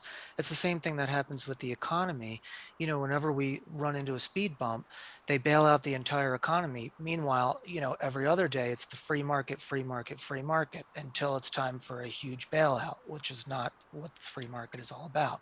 It's the same idea with war or with freedom or with any conceptual thinking. And that's where the importance of myth, where your heart center, as maybe Marianne would say, you know, the feeling, the soul, that's where those things really come into play, because on one level, you could justify a lot of this behavior through words and concepts and rational thinking. But on another level, we all know it's totally wrong. It doesn't feel right. And that's where I think Ken Smith makes such an important contribution with this myth as the counterweight to, you know, our hyper-rational culture. Well, even with what's going on in America right now with this stimulus check, for example, oh, we all say, okay, we all got a, you know, $1,000 stimulus check or whatever. But is it true? I mean, that's what I'm hearing, that so much more money went to big corporations. Oh, yeah. Yeah, than the individual or Absolutely. small businesses. I mean, Yes. what? Just Ginny, one it's thing by after like a another. factor of 100 to 1, maybe. I mean, it's Yes. not even close. The proportionality of the bailout, almost all of it went to large multinational corporations who make billions of dollars in profits already, or had, you know, used all their money to buy back their own stock, so did not manage their businesses wisely. Or it went to a couple billionaires with political connections, and we were explicitly told that there would be fraud in the program and not to worry about it, that we needed to do something because it was such a big crisis that we had to respond, so don't worry about it. And that was hundreds of billions of dollars that were basically stolen. The Yeah, because classic example. when we come down to it, it's all taxpayers' money It is, Yes. right. that has gone to these businesses, right? Yeah, that's right. Yeah, yeah. That's right. So again, If you really want to get upset about that, and who wants to, but if you want to, the thing to Google is how much of the recovery money went to the Catholic Church to pay the lawsuit fees, the penalties for the child abuse. Oh, You I remember all those really get upset. oh my about God. Okay, I'm quitting. Okay. I mean, millions and millions and millions of dollars they got as part of the recovery fund, and they turned it right around to pay for, you know, the penalties for the child abuse. So we basically got them off the hook through that. It even goes down further. How does and that get further. in there? I mean, like who's screwed? Actually, who's been screwed the most are actually, like, you know, small businesses, particularly immigrant businesses who are not connected to the system, who are already have relationships with the banks through which this money is funneling, or, you know, like small mom and pop like landlords, which are basically just getting totally screwed and like have had no relief since. Or actually, they've recently gone a little bit. It's like a drop in the bucket. But Ginny, you're in South California, right? I'm in Austin, Texas. Oh, okay. I thought you like acting that you were in the okay. But anyway, like just as a smaller example, like the LA Lakers applied for a small business loan from COVID relief and got it. Like, it was exposed, but then they decided to you know, return it. You know, but like, you know, like huge, like Harvard got like a loan. Tom Brady. Yeah. Tom Brady personally, like his corporation, or Yeah, okay, Tom Brady. He got a small business loan. Yeah. I mean, it was kind of it was just no. It's completely unjust, and this is where actually government loses its credibility when you see these types of individuals. That then you see the mom and pop stores that don't know how to navigate the system, that unfortunately don't get loans and they can't stay open, and then, you know, the waitresses or waiters or whomever's working there can't have no place to go back to work to. And yet you had people that know how to game the system. Karen, you got your hand up. Sorry. So I want to know how this works, because I'm listening to you and I'm retired, and I got this card in the mail that told me that I was eligible for $42,000 for a small business loan. I went, where did this come from? That sounds like fraud. That I was sounds going to like say, fraud. It in a, is. in a- It is. in addition to the PPP loans, simultaneously, there's a wave of fraud of people out there claiming that they're part of that and they'll give you a loan, but they're not actually part of the PPP and they don't want you to notice that until afterward. Once you've taken the money and signed on, and then they're going to be extortionary at you. It's shocking that nobody's protecting anybody anymore and that there's sharks everywhere, and the sharks all have plans and they're all poised at all moments. And anytime any kind of recovery thing happens, the sharks all leap in and immediately gobble up as much of it as they can. That's because they have so much freedom. It's That's because what of their they're free freedom. to do. He's exactly right. That's American freedom. It's the freedom of the businesses to do what they need to do. Those who have money need to be free to be able to do whatever it is that they want to do to And plug in. if you're cynical, you could say they may even I encourage just these wanted to let crises. you know that I got scammed and my computer was hacked this week. So I am using aggravating, an old isn't it? computer because my nephew, who's an IT person, said, do not turn your computer on at all until Right. I take it and work with it. But yeah, I got scammed, so I had to cancel my credit card. And I can't believe that I was scammed the way I did. I mean, I just took this person. I don't want. Okay, anyway, sorry. Move on, please. And if you're cynical, you could say that these powers even encourage these crisis type situations or allow them to happen because they know that the subsequent response will allow them to further consolidate their power. So that would be maybe overly cynical or conspiratorial, but I would argue there's a lot of real world evidence to support that. Oh no, that's very much been researched. Like, I mean, like it's exactly what Naomi Klein calls disaster capitalism. It becomes Exactly. each of these Naomi crises Klein. become an opportunity to basically further ratchet, and further entrench. And it's only surprising to us that something as crazy as, relief for the Catholic Church to defend against pedophile lawsuits would be included in COVID relief. That's only crazy if we're applying our logic to the situation. But if you view it through the lens of the system, it makes perfect sense. Exactly.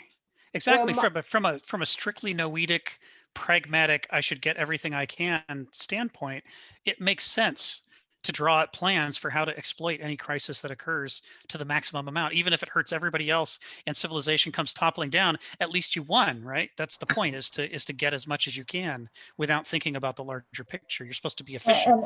And it's not true that most corporations really don't pay their share of tax to begin with. That's and right. They've taken all this money that all these little average taxpayers have put into the system to, for the recovery and all that shit. Not Amazon. paying Go Go ahead, Rick. I was going to say not paying taxes is one of the main reasons these corporations have become so dominant, because they've been allowed to keep their capital, and then that capital has been compounding at a very high rate. So that allows them to put more distance between themselves and their next closest competitors who may be playing by the rules. It's just another way for them to exploit the situation. So Sharon, you had your hand up? Well, my question was, so I got that little green card and immediately I could see through it. And so what if I couldn't? That's exploitation. Yeah. Yeah, you'd be ruined. Exactly. So, yeah, and the federal agencies that are responsible for protecting you over the last 30 years have largely been gutted and captured by the very industries that they're supposed to be, monitoring. And so, if it is still in their mandate to protect someone like you, then they're underfunded. But in many cases, their mandates have changed so that they don't protect people anymore. And I speak as someone who worked for the federal government for quite a long time. I was actually there while the Department of Veterans Affairs IT program was being captured by the Beltway. And I got to see the whole process from beginning to end of how they do it. It's grotesque. But it puts us into a situation. The thing that's fascinating about this is that the people and institutions that are making things more rapacious don't understand that the more rapacious they make it, the more they break the bargain that keeps us peaceful. Yes, we talked about the French Revolution, and we talked about Haiti. There is a level of exploitation. One of the lessons of Haiti for Europe which they took to heart, was that there's a level of exploitation that's sustainable. And then beyond that, there's the level of exploitation that's self-destructive, where people just simply won't allow it and they'll rise up violently and stop it. And we saw it with the French Revolution, but we saw it in Haiti as well. In both cases, we saw you can only push people so far before they come back at you violently. And they come back at you violently because it's not the action of a moment, it's generations of rage at being treated so badly that finally piles up. And it's because people didn't want to be violent. They wanted to live a peaceful life with their family, but they're being backed into a corner of doing things they never wanted to do. And it causes an explosion of response. So the problem is that this whole nickel and diming, let's just tighten the screws a little further, a little further, a little further every decade with another crisis, more corruption, more agency capture, is moving us more towards a situation at the far limits of what people will tolerate. When we get, like, I don't know how many people know the wave of evictions all over the US that happened under the pandemic in states that didn't have eviction protection, so that people are not able to work. They're not getting the kind of benefits checks that people do in other countries. They're being forced out of their homes. And a lot of them are just like at their wits' end now because that's just too much to bear. These are the sorts of conditions. So have you guys seen this movie called Nomadland? I don't know if any of you have seen it. I haven't. You know what it's about? No. It's basically about people who can't afford to live on $500 Social Security a month, so they just get themselves a van and they become nomads and park a van in some open country somewhere and maybe almost being a homeless person basically. Right. And Frances McDormand is starring in it. Anyway, I have the movie, and it may be you guys might be interested in watching a movie like that. So. Nomad's Land. Nomadland. Yeah. Yes, I think it's up for an Academy Award, is it not? Absolutely. Frances McDormand, Yes. and the movie itself is up for an award. Yeah. Thank you. Being a SAG member, I get all these movies. Production companies send them to SAG, and then SAG sends them out to all the actors. So we vote on their actors, and then their production, and blah blah blah. So I have like 15 movies that they've sent me. Outstanding. Oh, nice. Oh, Can you you're share one. them? Can you share them? I know. I see it. I don't know how to do things like that. How would I share? I don't know. I'm technical, Sharon. Yeah, Sharon, probably the most feasible is like you can be able to rent and stream online, for like $3-4 to watch this movie. Yes, I know. But I can also watch it because they've been sending me. They send me all these emails to watch it on my computer by stream.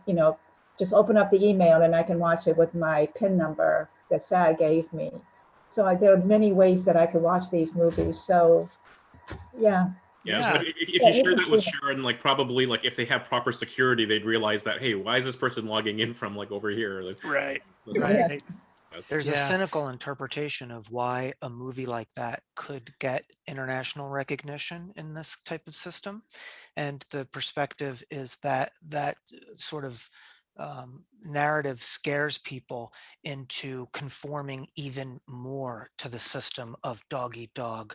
And they see someone living like that and they think, oh my God, I can't have that happen to me. I better read up on the stock market. I better make a real estate investment. And so that would be a cynical sort of interpretation of why those types of narratives are allowed to thrive and actually even be pushed by the system. And I had my hand up to want to answer like I think to follow today's point, but also want to answer like Sharon's original question, which I forgot to do, which is why a revolution didn't happen in Britain compared to France. And like I've studied kind of for history along like different vectors, and like this is what I'm kind of just putting together, but like so Britain was like their influence and their empire was expanding during this time, and this also coincide with individual entrepreneurship, individual incentive, and going out, and like yes, India wasn't formally ruled like by Britain until I think like 1800 something, but the British East India Company started in the 1600s, so like this was a long period, one of the kind of the maybe overlooked factors is like, so remember, like, there was a major volcano that erupted a few years ago in Iceland that disrupted like all the Atlantic European flights, because Yes. the planes couldn't fly through the volcanic ash.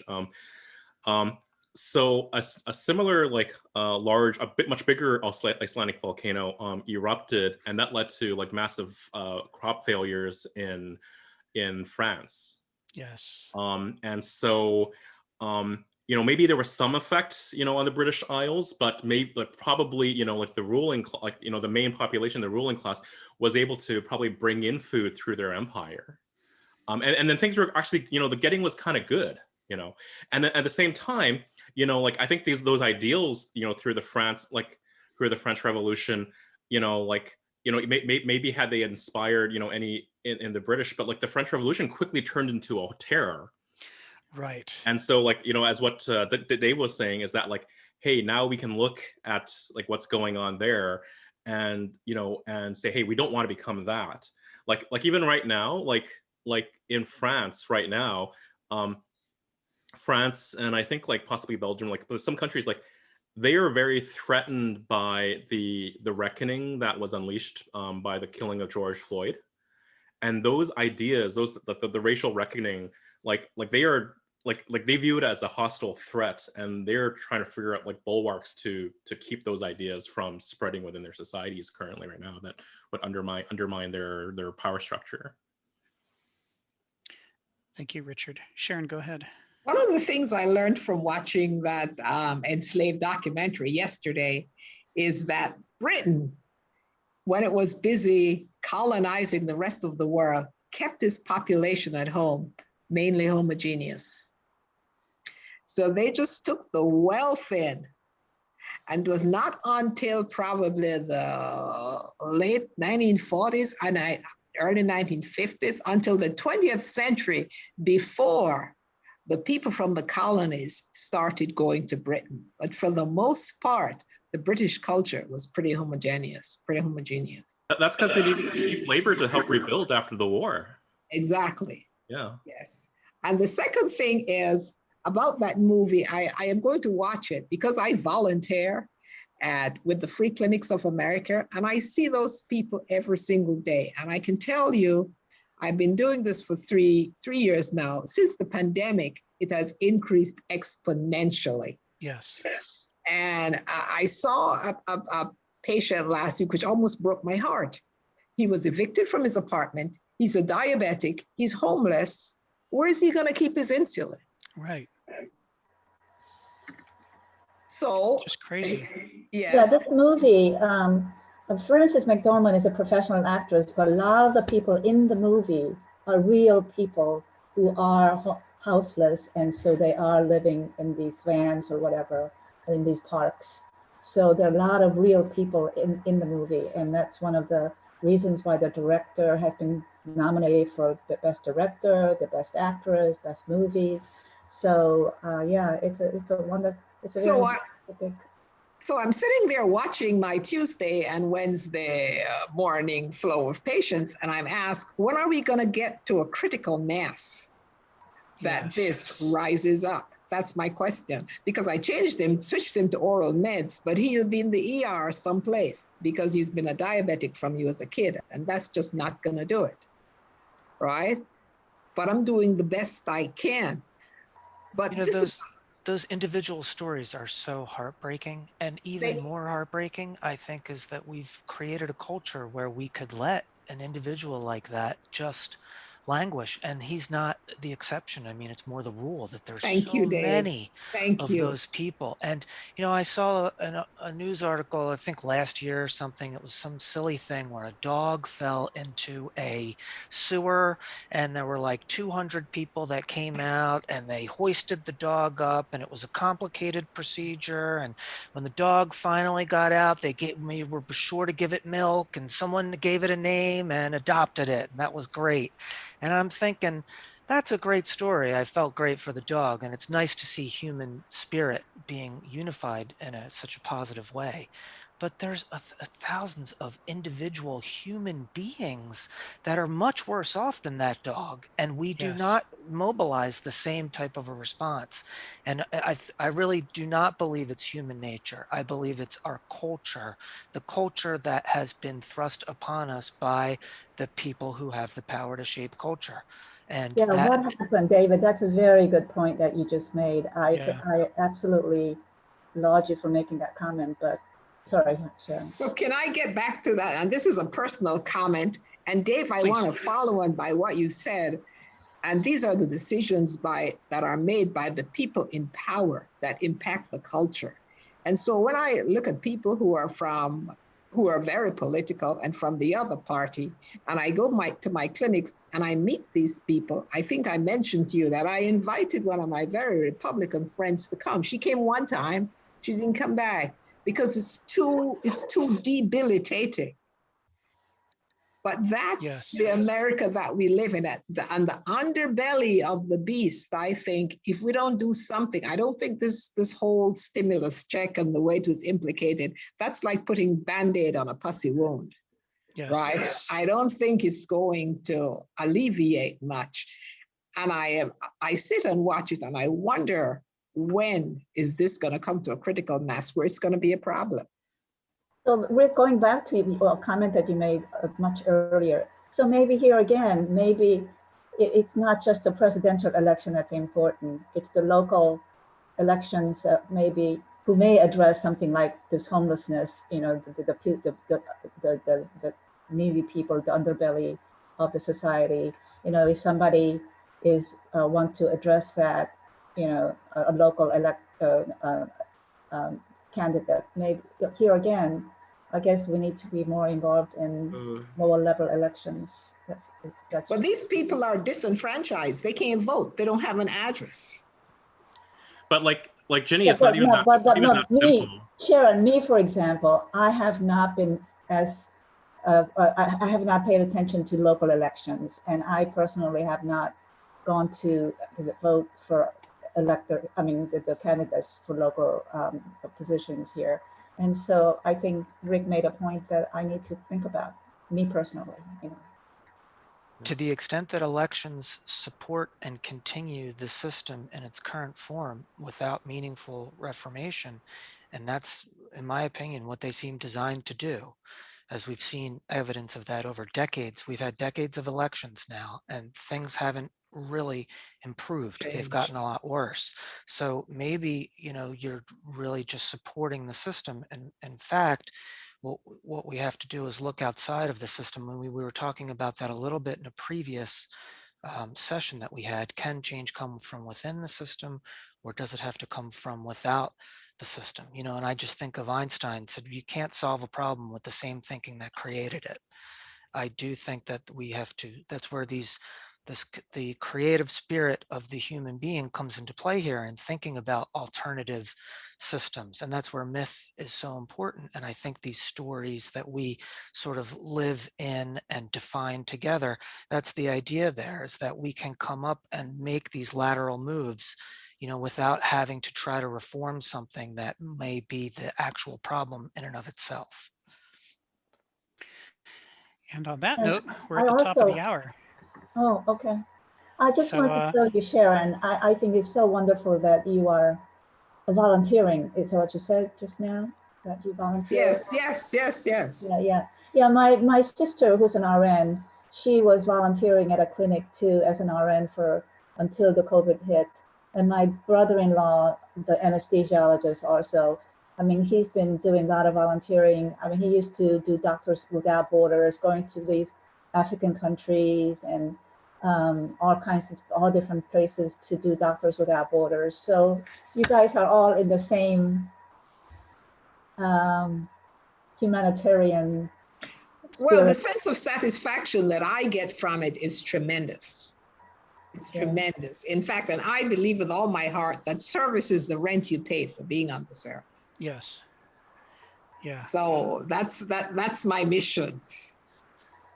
Well, we thank you for what you do.